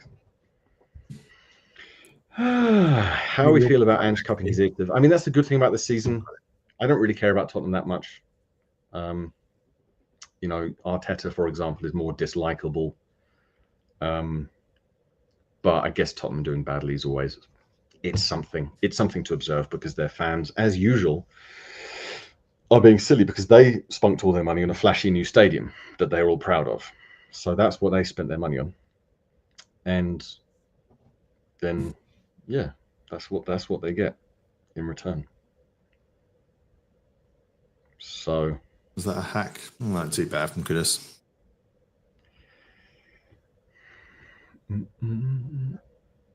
Yeah, it says saves him from embarrassment. I think it was a foul. I think Scholes was just hacked down. Even if the player technically got just the tiny touch on the ball first, it was just a sweep of the leg. What time are you on, Nick? 1940. What a year. I'm on Vic Watson era. It wasn't Vic Watson, it was someone else. Whoever was before that, forgot. Relegation battle. No, not next season. Stop. We lack muscle. We just lack a human up front, really. We lack muscle, blood, skin, bone, organs. All the things that would make up a Premier League striker around the age of 23 to 27, who does things like collects the ball, turns and shoots, or runs into the box to get a pass. Those are the things that we're sorely lacking. Can you discuss Pringles or crisps? Yeah, no, they're crisps. That's not even. Yeah, they're not potatoes, but they're crisps. Yeah. They're mush. We're still playing well. We're doing good things. We're doing things like, you know, winning possession. We're doing things like crowding them out in the midfield. Nice dribbling forward from Kudus there, Wan-Bissaka. So we get a corner out of that. So we had effort in the midfield coming together. Bit of, I wouldn't quite call it battling, wouldn't go that far, but we won possession, spread it out, run an attack. Fine. No striker to pass it to. Yeah. We're doing all right. Yeah. But that's it, just all right. And we'll scout a striker as cheap as possible. We don't seem to find many bargains anymore, really. When was the last bargain player we had? I mean, Bowen's price has to be a bargain. Yeah. England international. Apart from that, Todibo could be a bargain. Just if he's going to be a consistent quality Premier League defender. Wan-Bissaka, you'd say, is a bargain. Again, obviously we're not talking about the 3s and 5s, but for the quality you get out of it. Decent West Ham chance doesn't quite come off. It was a cross from the right over to the left. Scholes tried to put it back in, but there was just a bit too much on it. We still got it. We're still doing okay. Someone asked a question. Joe the Hammer. Missed out the time watching, should have carried on with the garden. I mean, give it a watch because we're doing okay. So based on the absolute abysmal dross of nonsense we've seen recently, we're actually playing football so far. We're passing, we're moving, we're attacking. It's not particularly good, but it's worth 64% possession. It's quite unusual for us. Yeah, I mean, Jeff Watson gives us a little factoid about himself there. I mean, that's when you know the game is boring. People are going into like rabbit holes of names. Oh God, my eyes are so bloody dry. It's getting late here. Jeffrey's going on about we did Hampson West Ham play. We didn't do them, but we talked about Hampson West Ham players. You must have missed that one. Put Pringles. That must be in a pot of water. Boil them and you get flavored mashed potato. No, that's maybe weird. If you're a university student, that might be a good idea. Kudus definitely a bargain, no matter what you think about him now. Respectfully disagree because he's not really put the effort in this season. Looking at a good side, yeah, we're looking fine. We're playing a decent team because we're just playing with effort. Yeah, we are missing the striker. That's the thing. But at least we're doing the things when we've been playing so badly and it's like it's a mystery. At least it's not that situation today. It's a standard home game of football. Must be a handball, and the referee gives it. So this, in theory, it's the wrong angle for a Ward-Prowse free kick. Shippy, as a Bournemouth resident, obviously old and retired, sat in his garden listening to more commentary, shout abuse at local. You don't need to just shout abuse. Just say cherries is a weird name for a football team because they are testicles. I know it's a long sentence, but it would make your neighbours tune in and have a listen. Dawson was a bargain. Yeah, I suppose. I mean, yeah, a couple of seasons worth. Slightly comical. No, defending for, it's really for a lot good of goals that. as well, didn't he? Important goals for us. Yeah, he had determination in all of his goals. No one is making any runs inside. Yeah, but Bournemouth are good.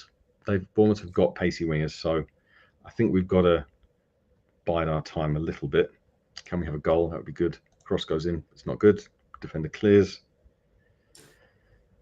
Well, we've had 172 passes to their 86, so that's, I'm not saying they're great passes, they're short ones, but yeah, something to hold your head up on Monday morning.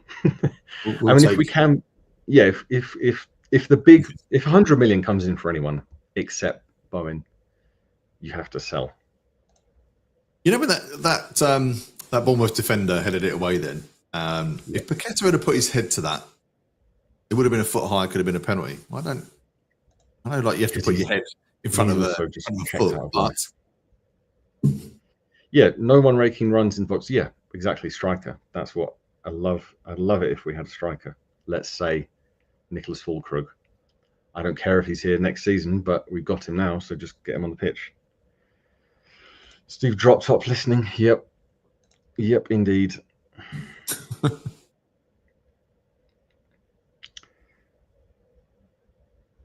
We paid 6 million for Guilherme. What business?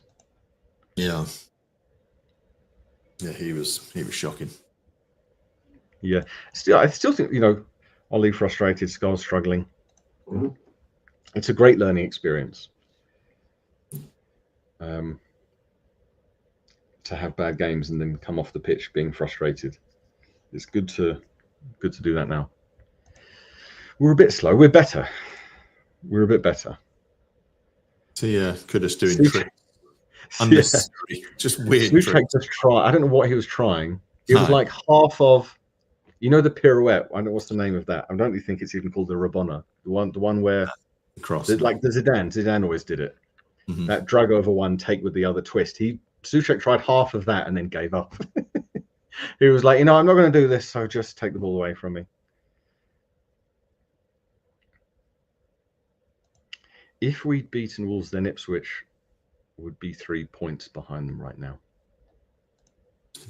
Yeah. A lot of ifs. That's a problem, West Ham. Yes, indeed. Still only no shots on target, is there? One shot. No, I mean, Bowen there dropped back into midfield. He does very well, but ideally he wouldn't be doing into that. He gets the ball, gets possession, passes out wide, fine. And now we are in the final third. Let's see what we do, because this is like a good final third position. They're not pressing us too much. We're passing it round. Paqueta overplays it and then loses it, but we'll get it back. Bobbling around back to halfway line. I think he'll probably go back to defence, and he does. So we had it on the halfway line, but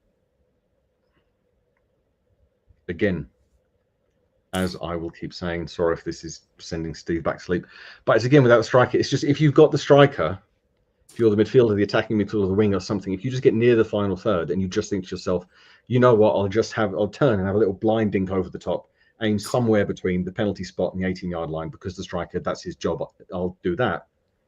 We don't do that because no one's there. Graham Potter must know this, and we've got two people who are not very good at but can do that on the bench.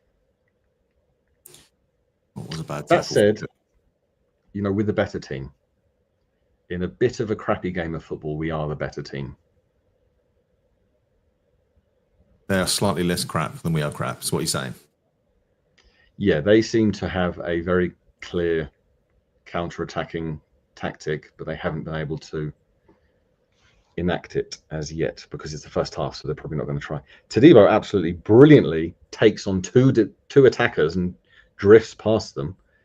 I mean, he obviously got nowhere by doing that because he did it around the 18-yard line, but it's very good. As Kilman then thumps it aimlessly across the full length of the pitch to a Bournemouth defender who passes it back. So just there, you saw the difference between what is a good defender and what is a not good defender. Now Bournemouth are passing around. We're not pressing. We're having a bit of a rest. 30 minutes in. We have nullified their threat.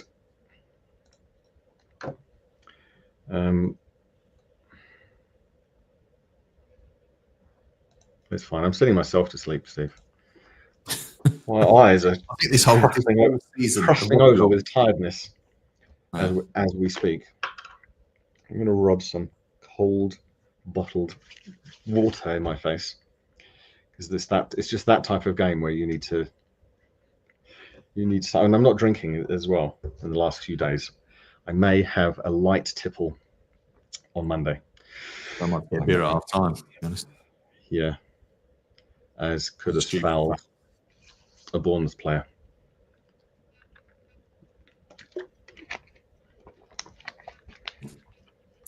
There's a silly foul from Kudus there. And they have a free kick on the left wing. I'm laughing at GP's comments. I shouldn't laugh at them because that's encouraging him. I shouldn't be doing that, but why not? You got to laugh at something childish and stupid sometimes. Kudus will do something magical today. Hope so. Oh yeah, has everyone liked the video yet? Why not? Because bugger all that's happened in this game, I'll give you some digital admin to do. If you just X the chat and then just like the thumbs up button, please do that. It makes Joe happy. I think he's going for like a year-long like rate or something like that. So, oh shit, Bournemouth on a score, but not quite. That was a close one. I think either Arioli got a touch or it cannoned off. It was a Bournemouth cross from the left. Arioli, I think he's saying he couldn't see because it came right out of the sun. Yeah, cross from the left wing around the 18-yard line. Big looping dip cross right out of the sun that Arioli couldn't see it. So it went to the other side of the 6-yard box. Bournemouth player got it back in, shot, and then I think it hit. It hit either Arioli or defender. Problem is, it's a good cross. Like, I take nothing away, but you're the home team. Like, you know where the sun is. Maybe we haven't seen much sun, but get a cap behind your goal. What's wrong with that? He could wear a cap. I think he's spent a lot of effort on that hairdo, and he didn't want it covered for the cameras. But yeah, a good old-fashioned cap might have worked, possibly. So got a bit lucky. And buy stuff from the Hammers Chat store, says Dave. Brighton scores Welbeck. Don't tell me. Don't tell me another striker. Don't tell me we've got 3 Premier League goals, 3 strikers at this point. Weird, isn't it? Let's have a look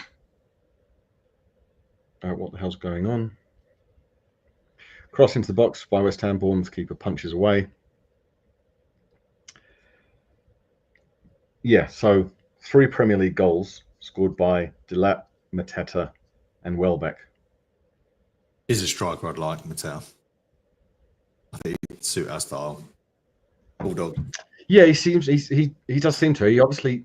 He came into the league and I wasn't really sure. I thought he might be one of those, Crystal Palace non-scoring strikers, and then he had that good run, and then he's just maintained it by just doing the simple things, really, making a run and then hitting it first time. Yeah, players like him, as in Bournemouth for Brentford, those players that just don't stop running. They're just a nuisance. Yeah, I mean, there's a height. He's the kind of player you obviously from now until whenever in July and August, players like Delap and other strikers and Brentford's players, same with Brentford's Wissa, they will be linked to every club. And then you do have clubs like Man U who are doing so badly. Obviously Tottenham have got money on their striker. But then clubs like Man U, the reason why they're doing so badly is because they obviously over-egg the way they buy players, and they just think, well, we're Manchester United, we can buy anyone and they'll turn out good. Thankfully, it hasn't worked, and therefore they're doing badly, which is brilliant to see. But the conclusion at the end of this is there'll be a lot of clubs in for them. And seeing as we have Bowen on the right, if you could sell Kudus for a lot of money and spend any of that on Delap, I would love to do that. Bit of a back and forth game. No one's even really been hanging around the final third. It's just going back and forth, back and forth. West Ham win a throw-in on the left wing near their final third. So let's get excited about that. Let's get up on our feet and start singing. This is why when other clubs say, oh, the atmosphere is bad, you're not singing. What would you sing about at this point in time? Yeah, not excellent watch along, Nick North. Thank you to both of us. We're just a grumpy fan base. Well, everyone's a bit grumpy. Yeah, I mean we're fifth from bottom. You're going to be a bit grumpy. Not going to be too happy. Yeah, Gary J. So you don't have to watch the game. You could find something else to do. Enjoy a day. No point mourning for 90 minutes. I don't think this is. I'm not sure that was aimed at us, but I would say we're not moaning. I would just say I would rate this game as not thrilling. If I, let's say, had a job of West Ham fan channel YouTube game host and I had to fill the space with the droning sound of my voice, then that's what I'd say. Although it's not thrilling, we are doing better than we have done the last few games. Exactly. So, yeah, it's not all doom and gloom, but there's no bright spots at the moment, really. Yeah, Pessimistic Pete is going for some kind of late in life stand-up career, and he's trying out his material on us. So he's been working on that. If you like his line, give him a thumbs up or a lol in the chat. Yeah, I mean, we're not toxic. I know people say that in the chat because, again, it's our job to talk and it's everyone else's job, if you like, in the chat to make some conversation in words. So that's fine. But we're absolutely fine. I don't buy into this. Like some people on different channels say, our fan base, either we're moaning or we're arguing with each other. I don't think so. We'll always talk shit. That's one thing. But I still impartially, neutrally, and with full credible analysis say that we are the best fan base, and I believe in that. I feel good to be a West Ham fan. Football's just crap. Yeah, we're not digging the fans. It's the style of play. And Happy Hammer, it says, the majority of us are fed up with the back teeth of the crap we are being served up over the last 2 seasons, probably more than 2 seasons, but yeah. Exactly. I mean, I'll go all the way back. I will bring up the name David Moyes because I feel like it and I want to, and no one can stop me. I will bring up that a few seasons ago, it was his penultimate season, second to last. And for some reason, I went to watch the Southampton at home game when they were in the league at that point before they went down back up, and we won 1-0. And in the first half, people around me, season ticket holders, had just given up watching the game because it was so bad, and they were just having a general conversation. So most of them were just on their phone looking up the scores in the other games because it was dire. So, as I have also said, I'm still optimistic for next season. I retain that hope that Bournemouth might have scored. Bournemouth have scored. Seeing academy players play for West Ham is just a totally different watching experience. If you go to the game, it's like when we watch Skulls. It's like, if Skulls makes a mistake, it's like, hope he does well. It's that kind of thing. Whereas if, let's say, Mavropanos makes a mistake, it's like, get rid, don't want him at the club. So it's just totally different. If you have 3-4 academy players in the squad, feeling of the ground is good. Yeah, it wasn't offside, so that goal will stand. Areola's fault, that. Yeah, a bit. I mean, I would say it was Alvarez's fault because Alvarez, as he's done several times this season, shot back, played him on. Yeah, he let a shot come in, and many times Alvarez lets crosses come in. He goes up to the player. If you're a keeper, that's got to go out. Yeah, goalkeeping wasn't great, but the shot came in with incredible power, for want of a better phrase, because Alvarez didn't get tight to the man. And he very often, it happens a lot with Alvarez. So, I'd have a West Ham watch along. Gotta love them. Yeah. I mean, we deserve to be relegated. We are so lucky that some of the teams are crap below us. I mean, it could still happen, couldn't it, mathematically? They're still VARing it. I saw the replay and I thought he was on. No, he looked on to me. I mean, the lines may prove. Like to the eye, as the freeze frame they've got, checking goal possible offside, he looks on, but they might line his left knee. No, I mean, I don't know at the moment. I've got no idea. No, I mean, I think it's a goal. I think he's on. Yeah, it looks like we'll be ridiculously lucky here, but yeah. And the good news is that now West Ham are 7-1 to win. So if you want to raise funds for your summer holidays, this is not financial or gambling advice. Then 7-1 West Ham win. But they're still VARing. I don't know why. I mean, how long does it take to put the lines down? That's their job. Put lines down. And they've got the lines and it's onside. So they took a minute to confirm the technology. Yeah, question is more or less of a soporific performance than the other night. I mean, we've looked better, but that's just poor defending again. Yes, I'm going to tell my son to do a thing.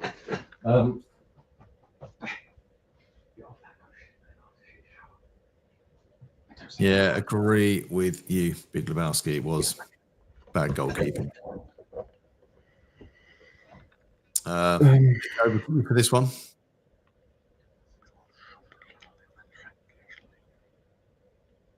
You there, Nick? Oh, you froze. I am back. Yeah, you're a Twitterer or an Xer, whatever you call. No, I'm not.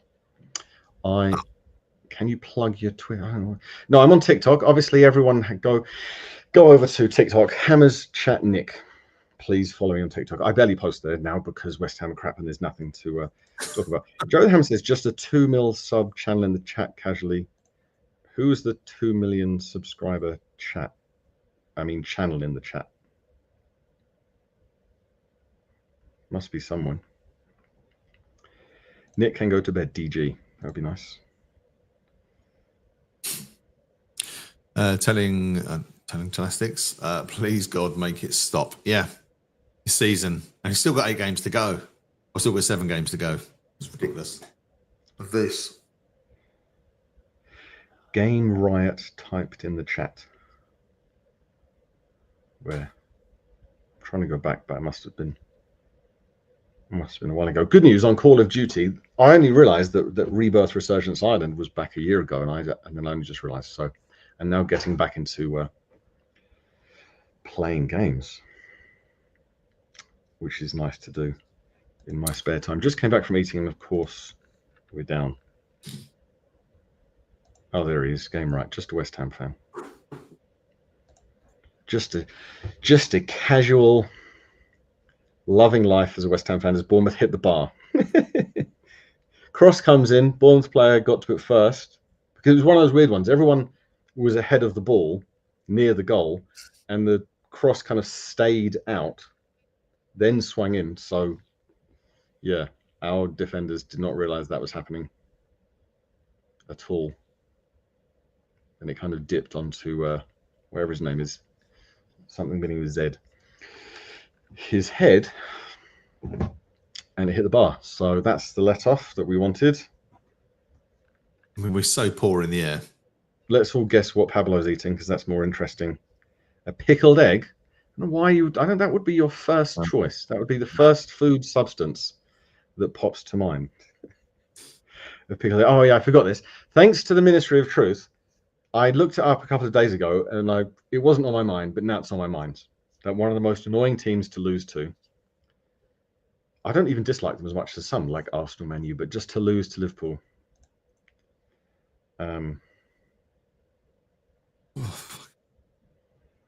They've won 70% of the aerial duels. Oh, I don't think I bet on West Ham to lose this and the Liverpool game. And if I didn't, I'm slightly annoyed with myself because that's just free money. No, I've got it in the accumulator, but I should have done a double. Should have done a double West Ham loss, because if you're going to make money on anything, West Ham losing is really quite of a sure thing. Oh no, I don't. I had a draw. I had a draw to complete a treble. And it's Palace 1, Brighton 1. I'm not confident if that just equalises itself. So obviously you got the draw, Everton, Arsenal, Palace, Brighton, and then us to draw. Why did I think that we might not lose this game? What's wrong with me? Did you have a drink when you put that on? I just must have forgotten everything that's happened in the last several months.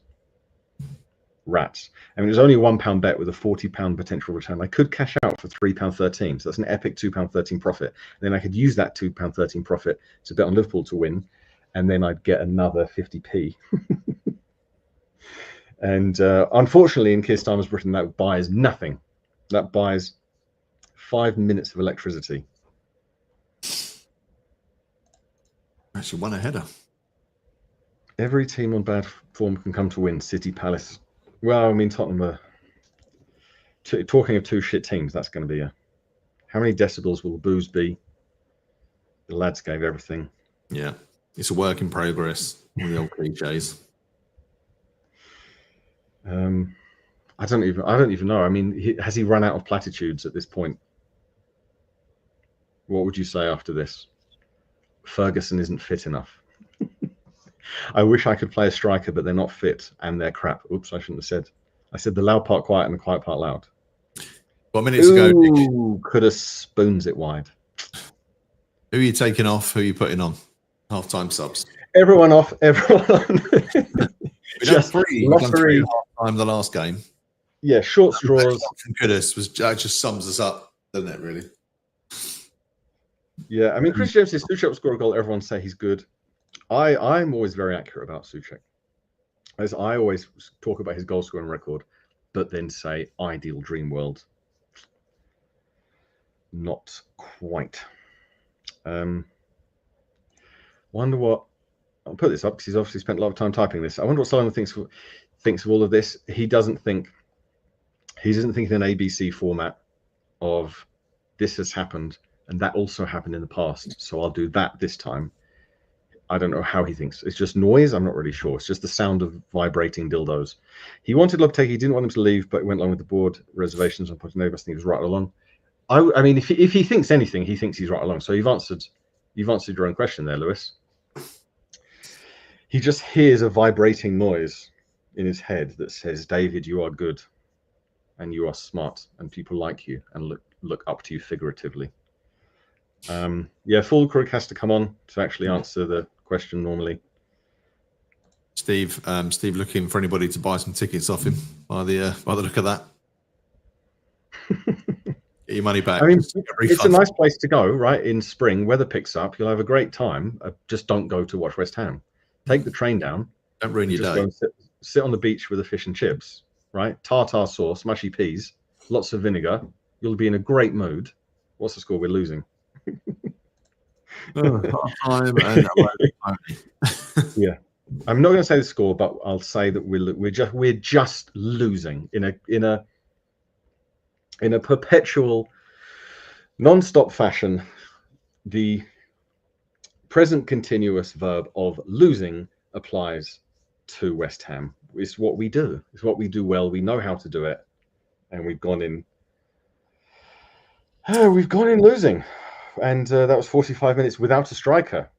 As, again, all the other teams with strikers have scored. I mean, even Arsenal and Everton scored. I don't know who scored for them. Was it their striker? I mean, Arsenal didn't have a striker. So they still managed to score. Trossard. Yeah, penalty. I mean, 29% possession. I looked at that Everton game. So I thought, I wonder what Moyes' tactics, 29% possession. I was like, yeah, of course it was. But yep. Yes, and halftime, everyone We get more people joining us as they vent. Get your vents out. Come on, let's hear your honest thoughts on this one, everyone. Don't hold back. Bungalow FC. Nothing upstairs. I mean, Alex is already blaming Potter. It's a mix of things. Chris says we have to get Potter out. I don't think so. I personally give him time. Jordan doesn't like Ward-Prowse. Ward-Prowse is doing okay. Yeah, boring as shit as it's been for the last several hundred years. I'll argue with that. 4-4-2. Paquette in the middle. I mean, I'd still take Paquette off because is he in this football game? What has he been doing? I mean, that I shot. don't know. One of the worst shots of the season. JWP is weak. We're going to try and get through all these comments, but we're not going to be able to because there's a lot of annoyance and frustration as well. There should be. This midfielder struggled to create a sandwich in the kitchen. Yeah. I mean, we might get on second half. We might get onto sandwich talk, or at least my biggest issue is I believe we've come back to draw. Yeah, I mean, we might get one, right? We might get a Souček goal in the box. There's a decent chance of that maybe happening, but I can't see much else. And it's difficult to believe that they won't just pop a ball in the box and have an unmarked player. So difficult to watch. Noir says, which I'd probably agree with, Paquette off, Fulcrum on. Paquette has been just so off it for so long. Don't know why he started. Pointless. He just does what Paquette does. Nothing. Invisible. Yeah, he's got the talent to play as an attacking midfielder, and he plays as a defensive midfielder elsewhere in the pitch. Do we have midfield? I mean, Ruben says he shouldn't be given a chance. I think we'll be fine. I think Ariola's goalkeeping here is just shocking. Yeah, it's not great. We are rotten. Unbelievable how shit are highly paid players. Yeah, that's the thing. They're taking the piss because they just don't know. They've just gone into that dream world. I think it's that thing with Paquette. I don't think Paquette puts thought into, not to criticism, I don't think he puts thought into what he does on a daily basis anymore. He's just got to this position in life, gets paid a load of money, walks onto the football pitch, kind of does a bit of passing sometimes, gets off, says on his Instagram, praise God, and then takes a photo of his wife for another Instagram post. Repeat. Joe O'Reilly. I mean, I could get back into bad accent. We went from a Europe to a trophy to 17th in the league because of some of the delusional fans. So sorry if that causes offense to anyone. But meanwhile, Everton are climbing the table. Well, we'll finish above them next season. Don't listen to me. But Alvarez, who we all wanted. Did we want Alvarez? No shots on target again. Guilherme could have Paquette Bowen. Not for Guilherme after last week's game. I don't know. Old people consummate more quickly, says Ministry of Truth. Relegation looking like an actual thing. How many points are we off? I don't look because I don't, it's West Ham. Why would you do that? No, I mean, obviously that's not Ipswich 23. So even if they win today, 11 points from them in 7 games. Yeah. We'd have to I don't think that'll happen. Not seeing 2 goals on us. I don't see it. It would be great. We don't like moaning. I know people can't stand if we say anything apart from Huzzah West Ham, as the famous song goes. Still giving oceans of space. No creativity in midfield. Yeah. Paquette hasn't done much. NGL. Billy the Trap, you don't need to add that. It's not criticism, but just say Paquette hasn't done much. I don't think you're lying. I didn't say you're lying. This setup is shite. Yeah. Tired of watching this team. I don't know what they work on in training. What are they working on in training? All you think is just try and get some team cohesion, get the team together, like team bonding or something, but they just look like strangers half the time. It blows my mind. Yeah. I just speaking as the armchair fan, because that's the point of this whole thing. For 5 days, I'd get Paquette on turn and pass training. Just stand in put cones in an area of the pitch and say, stand there, we'll pass it to you, and just turn pass, attack. That's your job. Just remind him what his job is. Harry Potter and the boring bastard of football. Josh says, I can't see us having 2 shots, let alone 2 goals. That's just, that's bang on, probably. Yeah, I'm brewing yesterday. We're more likely to get well within Laffer. Evan Nielsen, stop being sensible. I need optimism until August. I'm holding on to optimism. It's going to be George Earthy up front, hat-trick every game. Yet again, we are chasing the game. Jamie thinks we might get relegated. 11 points from 7 more games. I mean, how many? I mean, that's 3 wins, 2 draws, and we get 0 points, or they need to win 5 of 7, even for Ipswich. Yeah, why not start a striker? Again, every watch along, it takes us a couple of minutes to realise what's going wrong, and then it's like, oh yes, we don't have a striker. We've got a tough run in. You look at like Liverpool. I mean, Brighton will beat us. Tottenham, Man U probably will. Forest are doing well. Yeah, Billy Cook says get off. No, get him off Pac-Man in 10. No, politely disagree. Souček will probably pop up with a goal. He's our most likely goal threat this season. Paqueta does nothing. Paqueta should be in some kind of tennis situation. Now, you might be thinking tennis is Sean Connery's favourite sport, but Paqueta is not putting any effort in whatsoever. Worst team to watch. Dive around a lot. Yeah, league position doesn't lie. Kudus is worse than Paqueta. Kudus has been putting some effort in this game, but he doesn't have anyone to pass to in the box because, again, Bowen's coming back to help the midfield. So we're getting the ball in the box, no striker there. I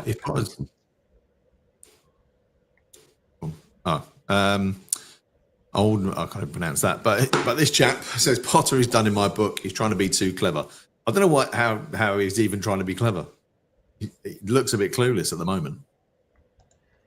Yeah, lacking any urgency or effort. GP says do a Gio impression. I could do, but I think I need to work on it because I haven't practiced it. Because he's very subtle. He doesn't have a strong accent, but his mannerisms are what you go with because he suddenly does that and points over there. So I think I need to work on my pointing for a good Gio impression. Just caught the last 5 minutes. What shape are we playing? Well, we've got 4 at the back, and then we have a collection of 6 players ahead of that, just doing a bit of football, and we don't have a striker.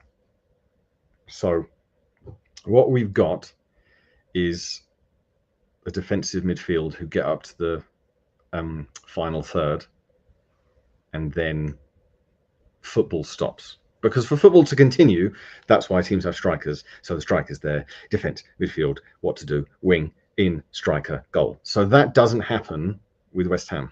And then when we do have a striker, they're not good. Or they're old. I mean, yeah, obviously Chris is very, again, a pessimistic fellow.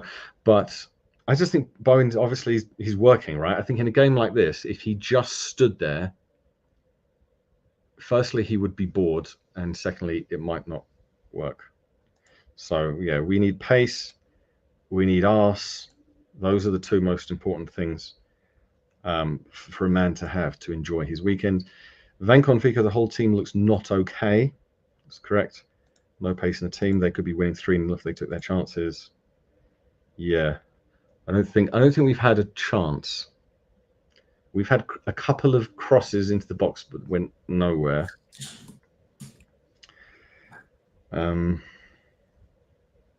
We are used to this team being shit. I have faith we'll turn this around. Blind faith. I think we will, but not in the next 45 minutes of football. As American, why did I pick this team? I might as well be watching baseball. It's not that bad. Miles Cutchin. I don't know why it rhymes with the name Phil McGroin. It's like my crotch. There's something there. As an American, where are you from? Tell us where you're from, and we will have a discussion about chlorinated chicken. No, we won't. We won't get into that. It started off badly, trailed a bit. Yes, see, that's what I like. Blackadder goes forth, quote, as Blackadder said to Baldrick about his poem. I don't think that was the Boom Boom Boom poem. I think that was war is a terrible thing, so I sing, sing, sing, ding-a-ling-a-ling. So at least that cheered me up. This team should go to get them down to earth as a team. I think George is also, I think he's trying a bit of stand-up comedy. Hasn't quite come together yet, but keep going at it. Crab football. Obviously he meant crab, but it's side to side. Maybe he meant crab football. We're definitely going down. He could have put in another oceanic reference in his second sentence there, and that would have nicely tied together, but he didn't. Must do better. We said this wouldn't work. He's paid a fortune to manage. Maybe he's just doing something clever that we don't know about. Let me believe that. Been saying this since the start of the season. Everyone's done okay, but now I'm back to thinking this as well. Yeah. Frogano, pass straight. I doubt if the most of the squad can piss straight. Who can? Who does 100? Who does a, who does a graphic artist's line? Okay, don't judge. I've just seen the stats that popped up on screen. The expected goals for West Ham in that 45 minutes, 0.05 xg. I don't think I've ever seen anything lower than that. 0.05. That fifth, that 100th, 5 of the 100th of a chance must have been when it hit the Bournemouth player head and dribbled to their goalkeeper. Unleash Guido. Yeah, we need that pace. Your color grading is polar opposite. We work on it. We talk about these things beforehand, and we mix and match. Next game, I'll be blue, he'll be orange, and so forth. Ipswich deserve to stay up. Mm-hmm. It's probably true, but also I'm quite happy in a kind of cruel sense. Not that just West Ham are staying up. I'm just happy that they're going down because I'm not getting any kind of like dopamine hit from West Ham, so I need it in cruelty. Troy says we've got 3 keepers to pick from. Urban Fox says this is depressing. Another atrocious managerial appointment. Any subs coming on? Well, Emerson's coming on, so I guess Skulls is being saved from a bad game. I don't really know. So maybe Emerson cross, Souček bobbling around, Souček's leg outside of the foot, goal. Do with another one of his thunderous free kicks, the one he got against Arsenal, but it's anyone he's ever got. But we could do with that. Playing Bowen centrally is a waste. Yeah, Ipswich have Chelsea, Arsenal, and Newcastle. Thank you, Mighty Badger. That might keep us in 17th. They hit bar, and our centre backs constantly out jumped. Yeah. Does Potter have a plan B? I don't know. Full Krug at 1 hour, hopefully. I mean, all I'm seeing is Emerson, so I'm not seeing any other changes. No, that's it. I'm seeing the Bournemouth players do little back and forth dashes to warm up, and our players just kind of standing there. Meandering. Yeah, Bagel the Beagle says, yeah, he doesn't even have a plan A. That's a good follow-up. So you want to sacrifice the midfield in the hope Souček might score? I mean, I hope is strong. I just think the only way we might score a goal is that way, because I can't see another. But yeah, squad clear out is definitely where we are. We thought we'd done okay in the transfer window. We were wrong. It's okay to be wrong. That's not a problem. But let's squad rebuild. Yeah, it is funny when you watch other teams.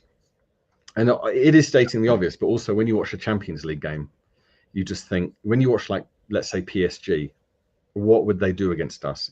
10-0. It would be something like that. It's a different sport. Luckily, I was too positive this year. West Ham have, done us a favour. bit of an ego reset. Sense of realism kicked in. Yeah, our shape is no ambition shape. Turkish hourglass that need more turkey.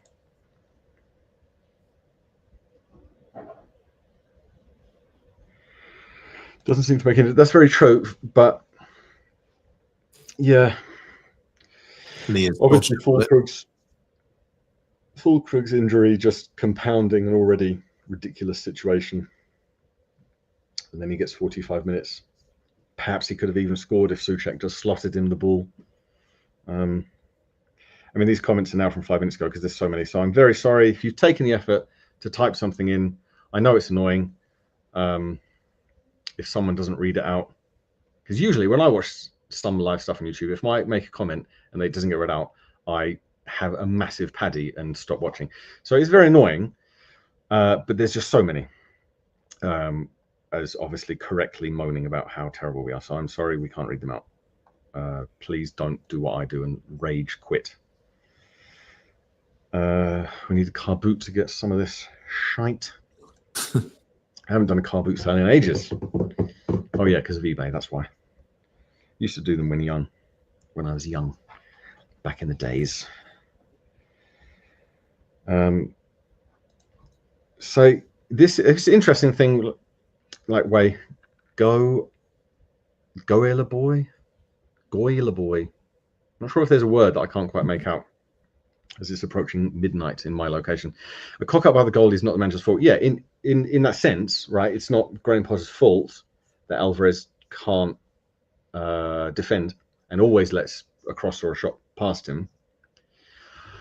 But again, you don't play a striker, right?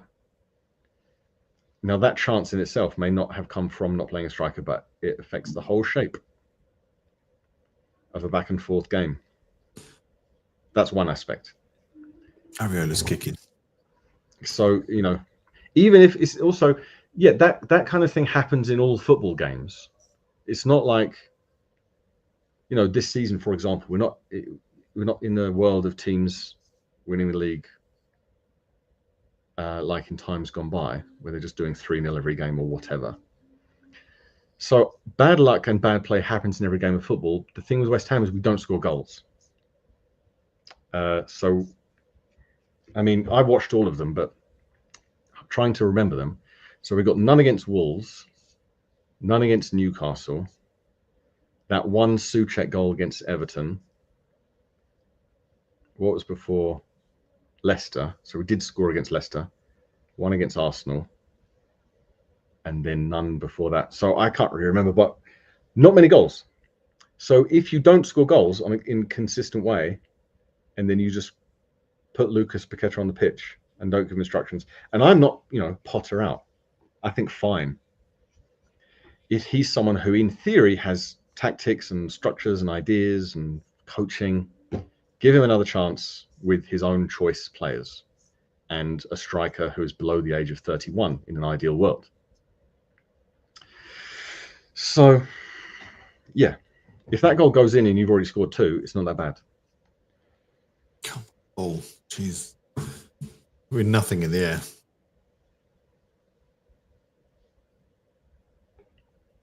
Oh, there's no one in front of Bowen. When it makes that run from deep, there's just no one to pass to. So it has to go back.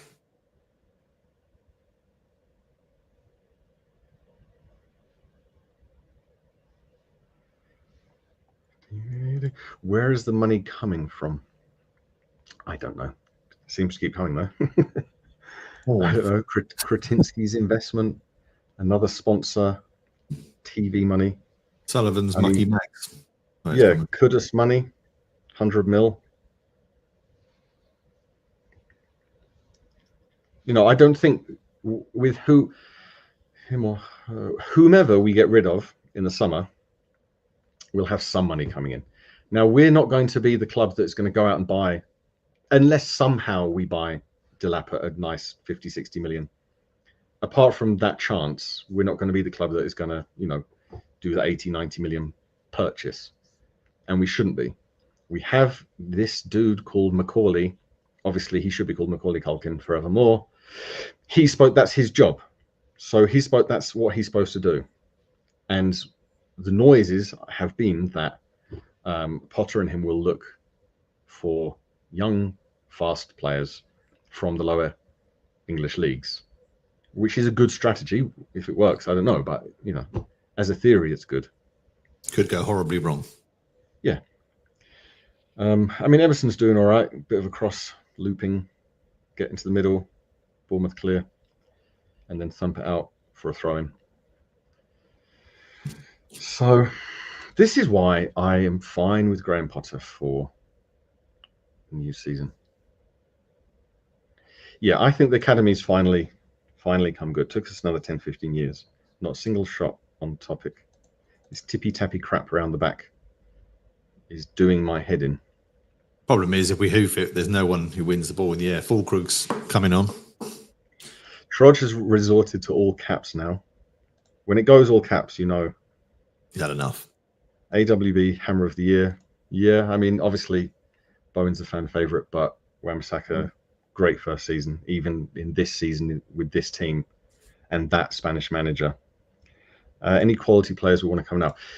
I think the Championship players well. I think Bowen is the success story to sell to the up and coming Championship players, and even League One. I mean, if a player, again, if we're going to go to football and cliches, which I love to do, football can be an easy game, and football is about mentality. And if you've got someone with the right mentality, and they've had a great season, and you say, look what happened to Bowen. He came to us, and now he's in England, whatever. And we're going to have, Potts did well in the lower league. He's coming back. I think you can sell the club easily and pay people enough to come to us.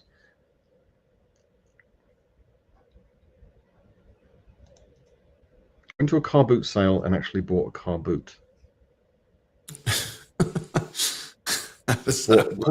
What is a car? How does one purchase the boot of a car? Did someone else buy a different part of the car and you shared it? Does anyone still go to car boot sales, or is anyone an eBay dude? Damien, I'm pot out every second he's in this team. Yeah, Souček off, Fulkrug on. So goal threat off, goal threat on is where we are. I mean, he's not in a good game. But who has? How do you feel it coming in the tonight? No goals. Phil Noggins. I think Ministry of Truth has lost it. He's just putting in random feverish sentences. Fine them £1,000 every time they pass backwards. Who else is coming on? Oh, Soler as well.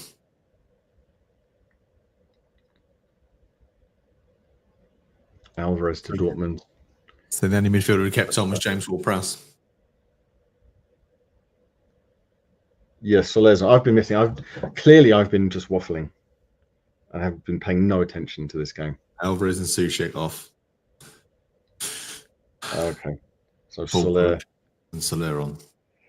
Carlos Soler and his fantastic hair. He runs here, there, and everywhere, and can't score a goal. Score one a day. He's due one. We're back to the everyone's due a goal. So 5-1 West Ham. On the way, leaving the stadium empty. They don't care. They don't care. Yeah, our fans. I mean, we've just been, as we've said, we've been drummed into this. We can't even. Obviously, the away fans still can, but the home fans.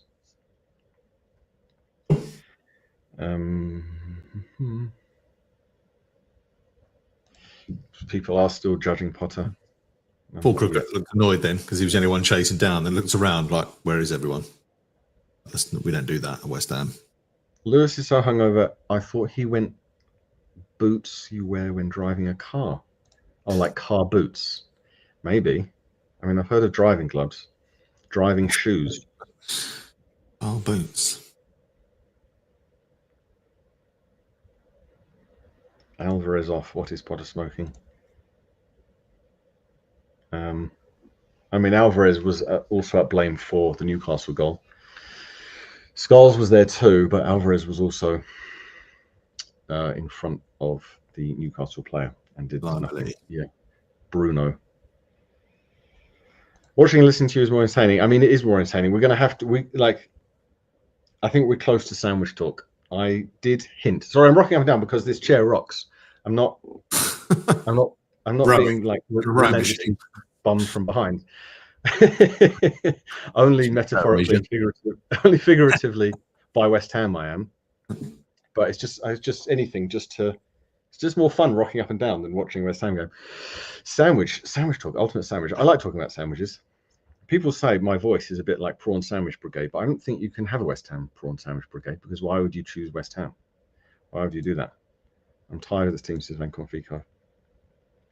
We could do like Paqueta account. Why not? Why don't I just pick on Paqueta just in the hope that someone in the chat says you're just blaming him, and then we can like get into a little conversation about how I'm not, unless I am, and I'll just secretly. Yeah, the players have been paying no attention to this game either. It will end 2-0. Pretty much. Counter-attack, last 5 minutes. Kilman runs away from the ball. Bournemouth player scores. I can see that.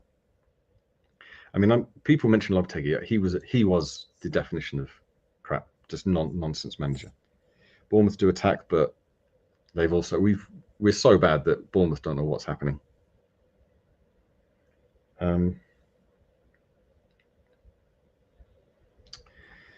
So, do like a good sandwich. I think Gary J is trying to be suggestive. I do like a good spit roast on a Saturday afternoon. Can't you wear shirts?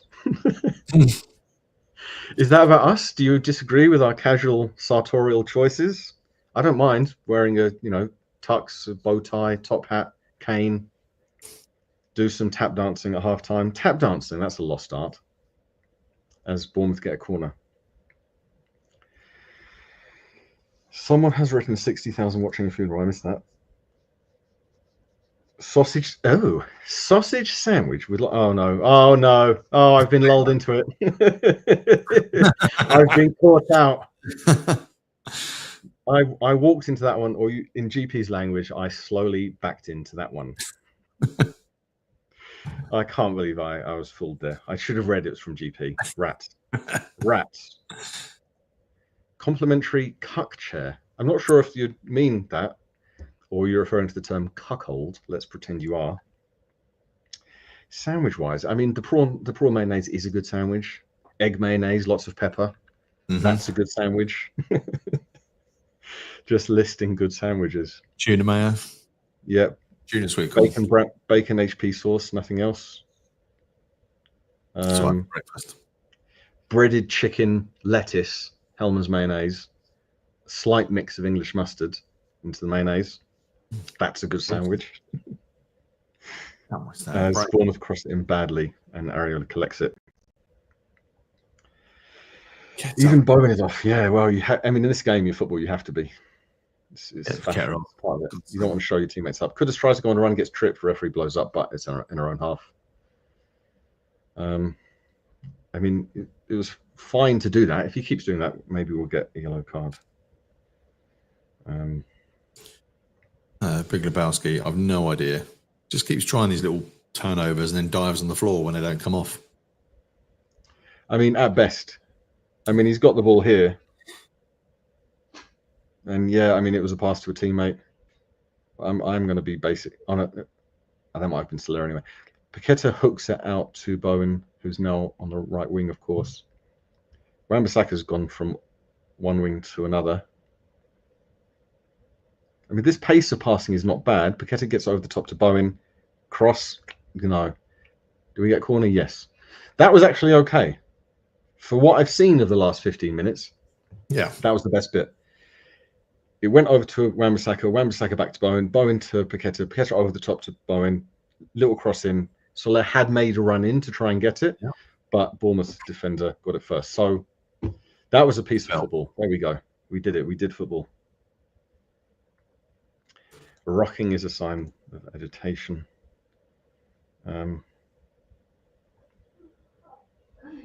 Stevie Russell's in the chat.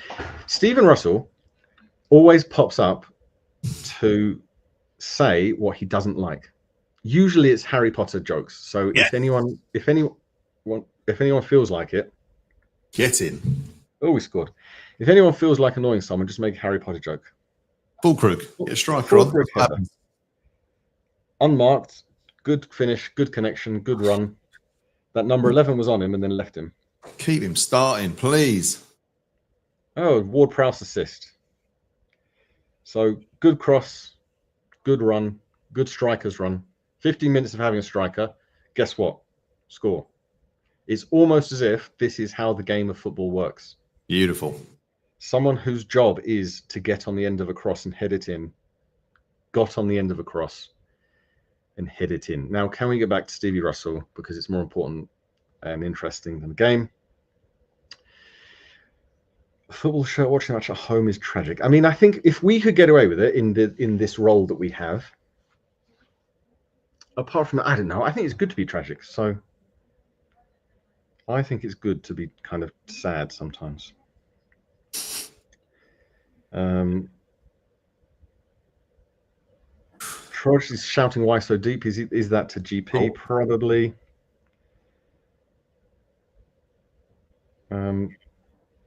Wife has asked me to go and pick up a wheelchair from the repair shop.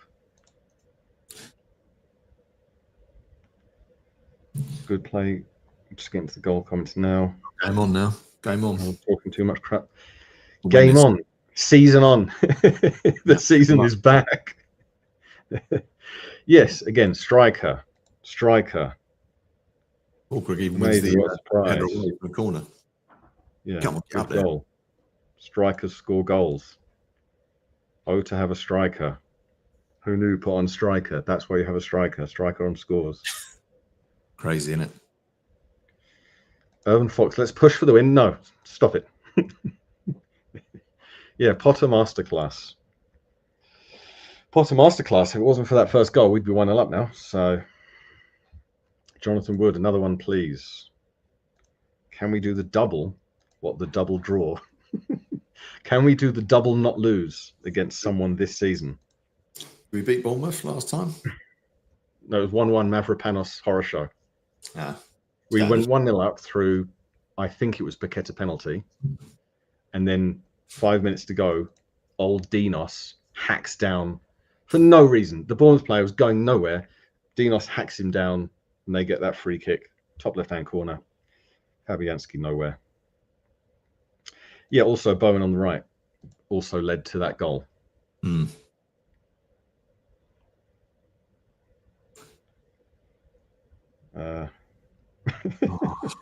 Jeff always watches porn naked. I always dress up for it because people always talk about self-love. Now, how are you loving it? Oh, but Bowen attacks. Could have Shot get him corner. off. Shot corner. So yeah, dress up, guys. Dress up if you're gonna have a nice little Tommy tank, right? Make a day of it.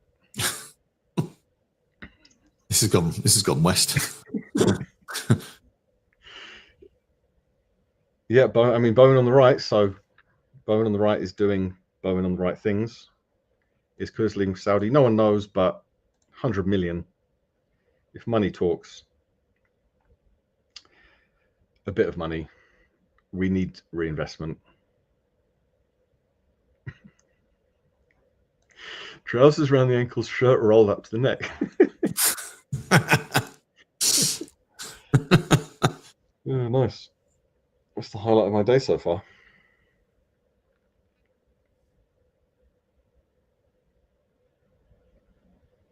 Cross is coming in. I'm looking at the chat. Soler. No. Straight to the keeper. Attack looks balanced now. Does look a lot better. Yes, centre forwards. Fulkrug can actually link up the attack better as well. Yeah. I bet I have 0 new followers on TikTok. You miserable bastards. Hammers Chat Nick. Go to TikTok. If you're on TikTok, Hammers Chat Nick. I've got one, but I don't know what that was. And I've got a junk follow. I get a lot of junk follows, unsurprisingly. Because if you make one comment on the thread, they're like, okay. You get a message saying, hello, sir. Can I offer you financial? Stop rocking. All right, fine. It's like watching. I don't watch that. I don't really know. I'm celibate. On the POV.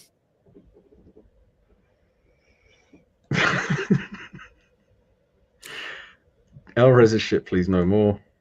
Danny Dye won't be happy if Bowen leaves. He's not going to leave. Come on. So No. Soler looks good. I suppose. I mean, again, against the first half, You're not a fan, are you? I quite like him. he doesn't achieve much. Better than in Alvarez. terms of Alvarez does football. nothing.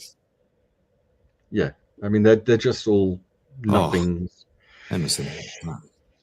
I watched The Mask recently. Actually, reminds me of that line. You know what you are, Ip Kisser, big nothing. Great film. Great, such a good film. I hadn't seen The Mask for about maybe 4 years, maybe. So it was when I was on the plane over, and I treated myself to watching it again, and it was just so enjoyable. Bournemouth makes sub, someone for someone, some dude with a beard, hands the captain armband to a similar looking dude with a beard, and then on the pitch is a dude with a beard and another one that doesn't have a beard. Can you summarize Fulkrug? Well, he's German. He's 31. Beautiful. He likes a good sausage. He's got a beard. He's scored a goal, and he's been on the pitch 6 minutes ish. So, yeah, his goal. Good run. His run was good. Yeah, the defender just forgot that he was marking him, but his run was a nice one. And obviously from the cross, you'd think. You've seen our own channel. If it's requested, then Fulkrug is better than Ferguson. Yeah, Ferguson. Yeah. In the limited time he's had, has also looked nothing. Not a bad try from Paqueta to pass through to Kudus, but when he turned, the defender was right there, so he couldn't get past him. West Ham still have possession. Final third, left wing throw in. So, yeah, we're better. Kudus crosses, goal. Bowen header. Hello. Never in doubt, was it? No.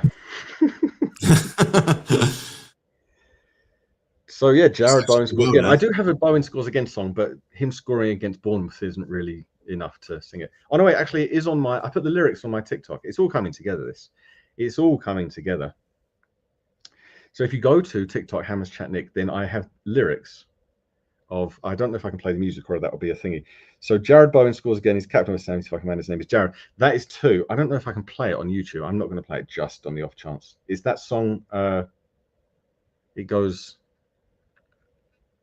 Is it an If I Ever Had to Knock on Wood? I think it's the name of the thingy. I know now I say knock on wood, GP's going to come up with something rude. Yeah. Great header. The placement of that was beautiful. Could have actually did something. That was a banging header. What the hell is that song called? Ever Had to Knock on Wood song of the impression that I get by the Mighty Mighty Boss Tones. That song. That if I ever had to knock on wood and there's something to say. I don't know the words. Impression that I get something like that. So the song goes, Jared Bowen scores again. He's the captain of West Ham and he's the fucking man. And his name is Jared. And then the good bit is then it's got that trumpety bit which goes. So then if you're an away fan, you can kind of go mental at that and then go back to the chorus. So Jared Bowen scores again. What's your favourite bevy during the game? A pure water for hydration purposes only. Bud and Pringles.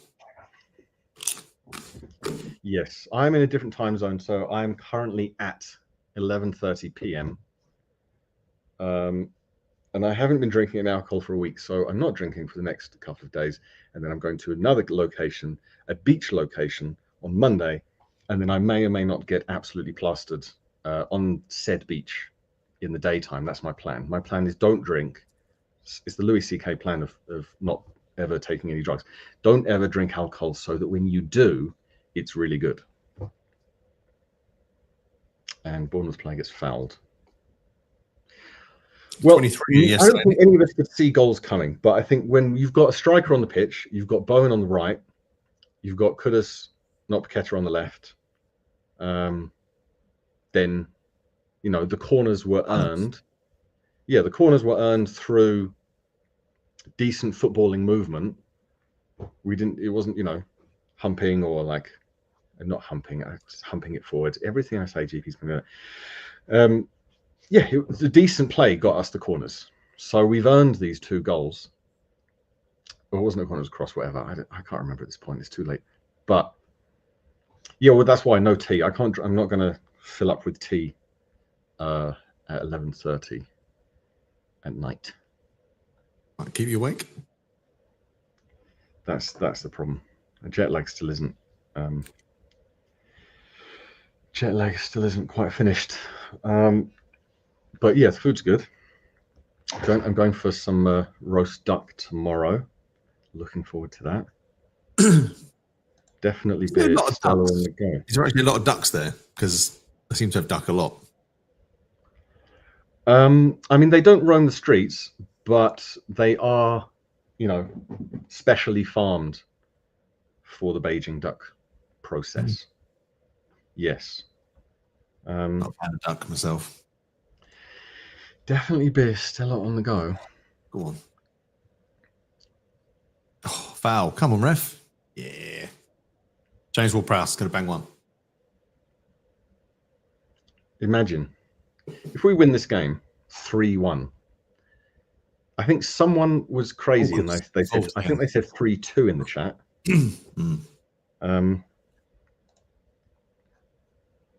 Are you encouraging us to drink? No, I'm definitely not.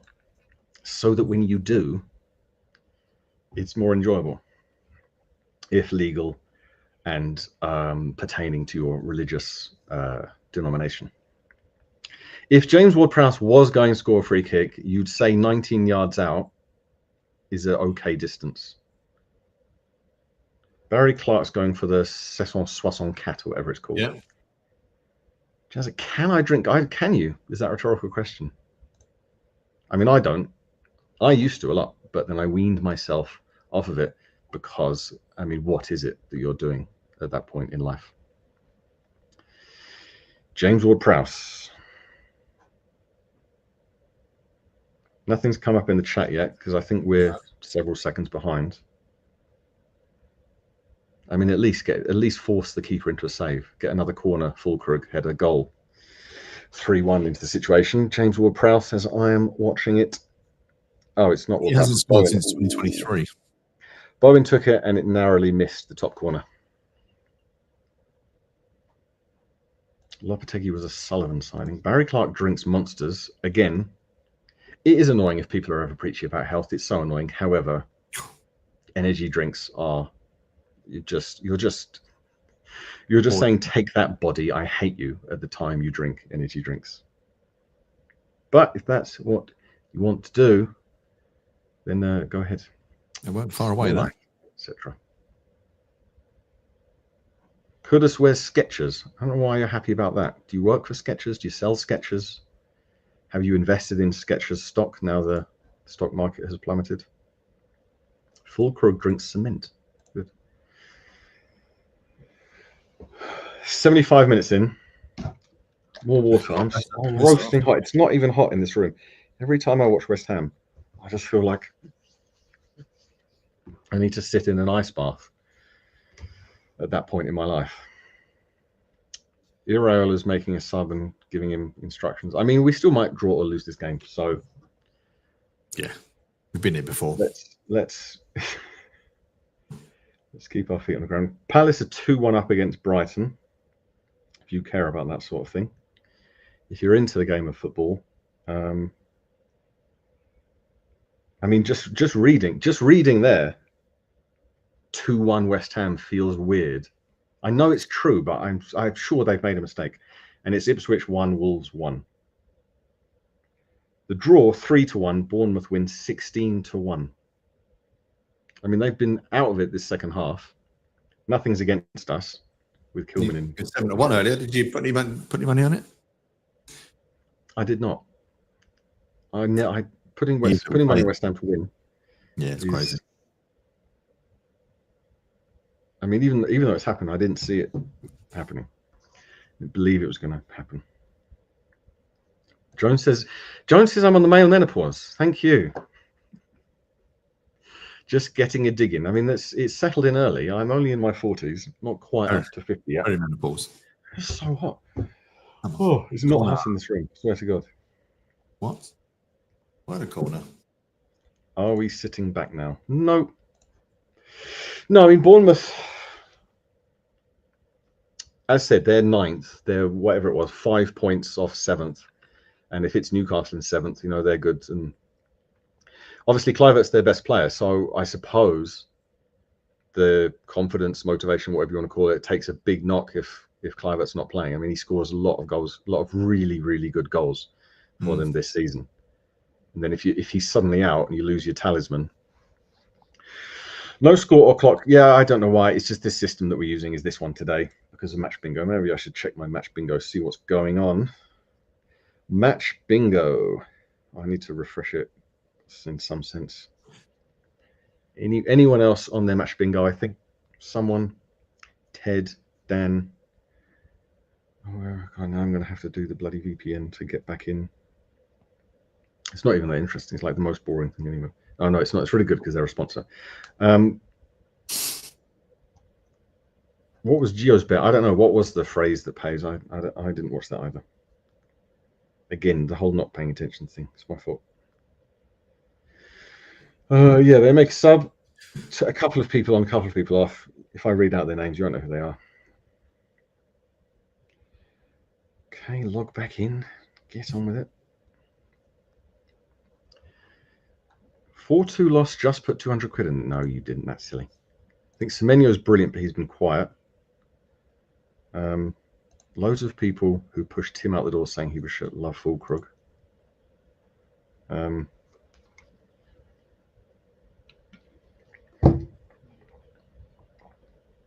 don't know. The bit is that I hit 40 degrees body temperature at some point soon. Oh, I don't know. I'm logging. It's probably because I'm outside the UK at the moment and I've got a VPN or whatever. But anyway, I did get a match bingo card. If anyone else is doing match bingo, have a look at what you've got. Need this win, yeah. I mean, we desperately need wins. I mean, James think that Gonzo's the little spoon in Gio and Gonzo's relationship. That's not foul. Keanu says that. I probably won't read that, but oh God, Bournemouth have scored. There we go. That was never a foul as well. The Bournemouth player was already going down. That was ridiculous. Well, it was 16-1, and they've got 15 minutes to score again. That was shocking. Never should have been a free kick. Oh God! Guess who's keeping them all on side? Our £40 million man. What an absolute numpty of lemon proportions. Oh, bad. He kept the whole. I mean, yeah, he's so crap. He was almost 2 yards. Maybe it was 1.5 yards. A decent. The defensive line, our defensive line's there. Would have been Bournemouth fine. attacking line is a yard ahead of that. And then Maximilian can't defend to save his life. Kilman is a further over 1 yard back. And he's looking across the line. They're checking goal possible offside, but I don't think it was because he was keeping everyone on. Why do they need to check everything? Oh, they're checking something else. But I don't know what. That is offside. Was there a foul in the build-up? The thing that they're showing isn't... I don't know. They're showing something weird and it doesn't make sense. Maybe they're saying the player who didn't get it was interfering with play. No, I think it's... Well, I think Emerson was keeping... I think at that point, Emerson was keeping him on. Yeah, Emerson was, yeah. He dropped. Oh, well, we believe that maybe we'd win and then it turns out that we're not going to. West Ham 11-2, Bournemouth 7-2. Why not? Why not put £2 on Bournemouth to win at this point in my life for a massive £7 profit? That's safe. That is money in the bank. Don't you worry about that. Unfortunately, Palace Brighton is 2-1 Palace. So my 3-draw accumulator is also looking fully tits up at this point. Let me double check because I forgot. Yeah, I had a draw Palace Brighton. £1, £6 cash out. Should I cash out? Would you cash out in the chat? So £1 bet, £40 potential if Brighton score 1 goal, or cash out £6.38 now. It's not enough. I'd wait. Yeah, but it's only going to go down. I'm going to partial cash out because that's the kind of. I'm a partial cash out kind of. I'm going to cash out £4.81, and then if it's a draw with Palace Brighton, I win £10. So that's a profit. So I've taken a profit. I'm up £4. More if Bournemouth inevitably score, which they might do here. No Areola saves. They had a counter attack. The shot ended up coming in from about 20 yards. So he took it first time. Wasn't a good shot. Went straight to Areola. But again, Kilman is crap. And we paid £40 million for someone who's not good and has no resale value. And no one would buy him. No one. Maybe you could trick a newly promoted club to buy him for 8 million. Yeah. Something in that region. I can't remember who's coming up this season. I've been watching. Who is it? Leeds, Sunderland, and Sheffield United, someone like that. I don't know. Who cares? But if you could trick one of them, okay, you need a defender, and Max Kilman is really good. He's just been crap for a season for some reason. Please buy him for any money. Bournemouth got their tails up. Kilman equivalent for 5 million. Pay 10 and get someone who knows how to play the offside. Worst buy ever. Slightly melodramatic, but a terrible buy. GP says get Lewis Dunk or James Tarkowski. I would take Tarkowski over Kilman all day long. If we have to, I mean, ideally another good defender like Todibo seems to be very good. Kilman's just done it so many times. It was like the Leicester away when he jumped out of the way. The City away, even though it was Haaland, he was marking Haaland as the cross was coming in and then ran away from Haaland to the ball. So the ball went over him. Just so many. And then Dinos Mavropanos enters the football pitch just to really secure my £7 profit. Cash out. Cash out now. Well, I put £2 on Bournemouth to win because it's 7-2 Bournemouth win. All right. You covered yourself. So that £2, I think that £2 is now safe. Kilman off. It's in the safe hands of Dinos. Not a clue where he is on planet Earth. Mavropanos. He hasn't taken Kilman off. He's taken Todibo off. Mavropanos and Kilman defense again. Jesus. Oh. Honestly. Yes, there was someone in the chat who was defending Kilman early on in the game, but I think he's been quite quiet now. Can't remember who it was, to be honest with you, because that was not 80 minutes ago. The list of Kilman's mistakes this season. If we lose this now, livid. And again, it wasn't during play. He was looking down the line. Put a fiver on Mavropanos' own goal. Yeah. Guilherme gets fouled. Referee does nothing.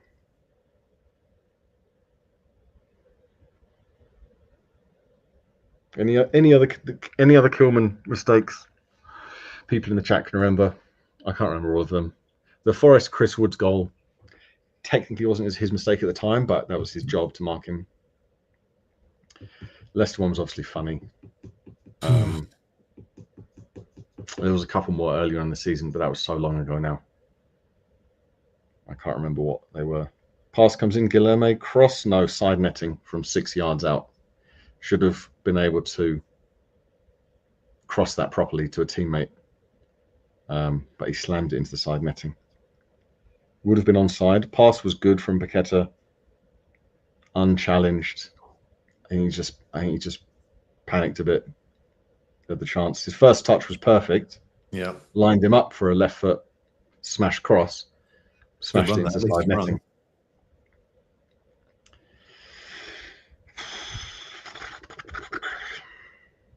That name, interesting one. Rather not read it. It says, "Come on, Ipswich."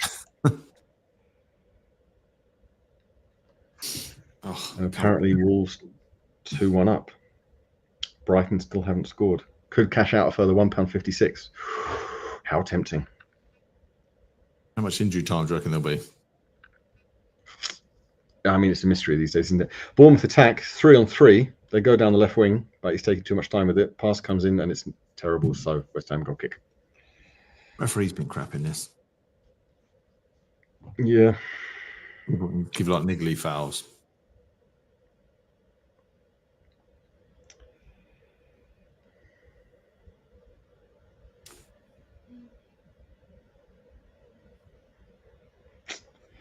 West Ham 7-1, Bournemouth 5-1.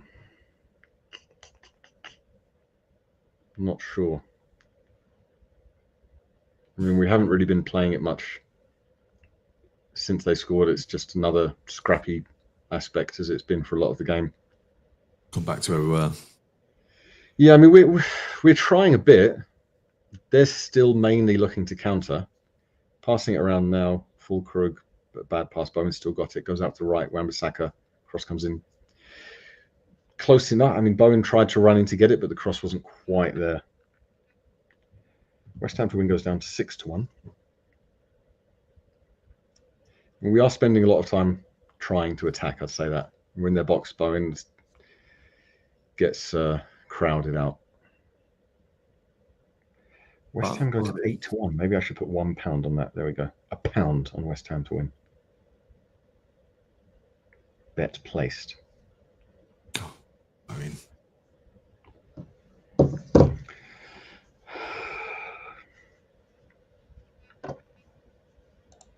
are ducks natives of China in capital letters? I don't know. I mean, weirdly, in China, duck is the slang for a male prostitute.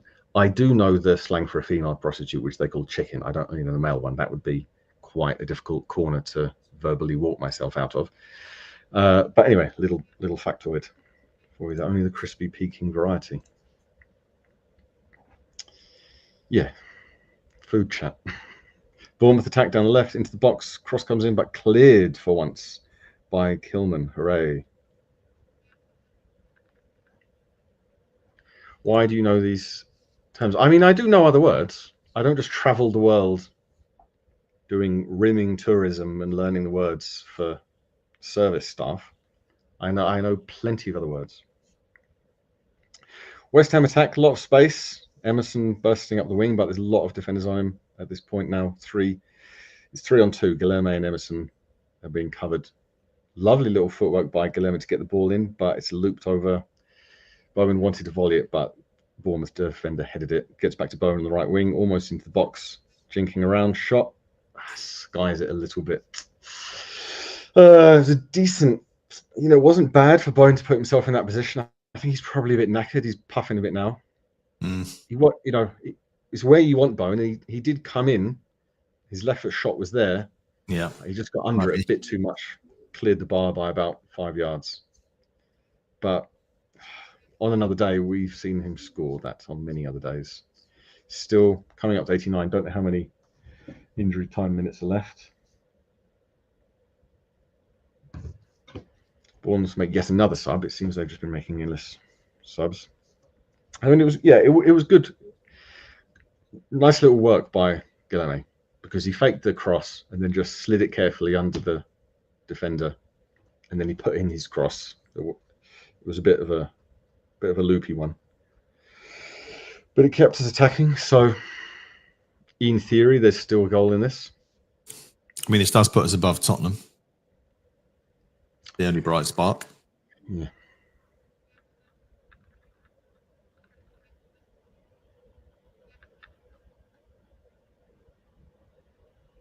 Is Chippy trolling? Yes, he's trolling. Bournemouth have not scored. He must be very, very bored. And the sad man. West Ham attack, but it's going nowhere. It's all scrappy. Ball is just bouncing in between halves of the pitch. Players are either trying to foul each other or pretend they're fouled. Referee gives Bournemouth the foul for no good reason. Yeah, the second half. Start with a striker. Start with Bone on the right.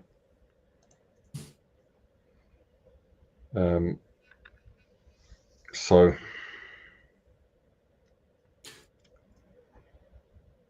if you just put him in LinkedIn jail. Yeah. 6 minutes of injury time. 5 to go. Yeah, put Chippy in timeout. That's how you know the game's boring, when you're administering punishment. I was trying to think of the fancy word for punishment, but I'm so tired. The word's not coming to me. It will come to me later. I'll remember it for next game. Liverpool game. Jesus Christ. That's what we've got next. Dear Lord. Liverpool away, 2 p.m. on a Sunday.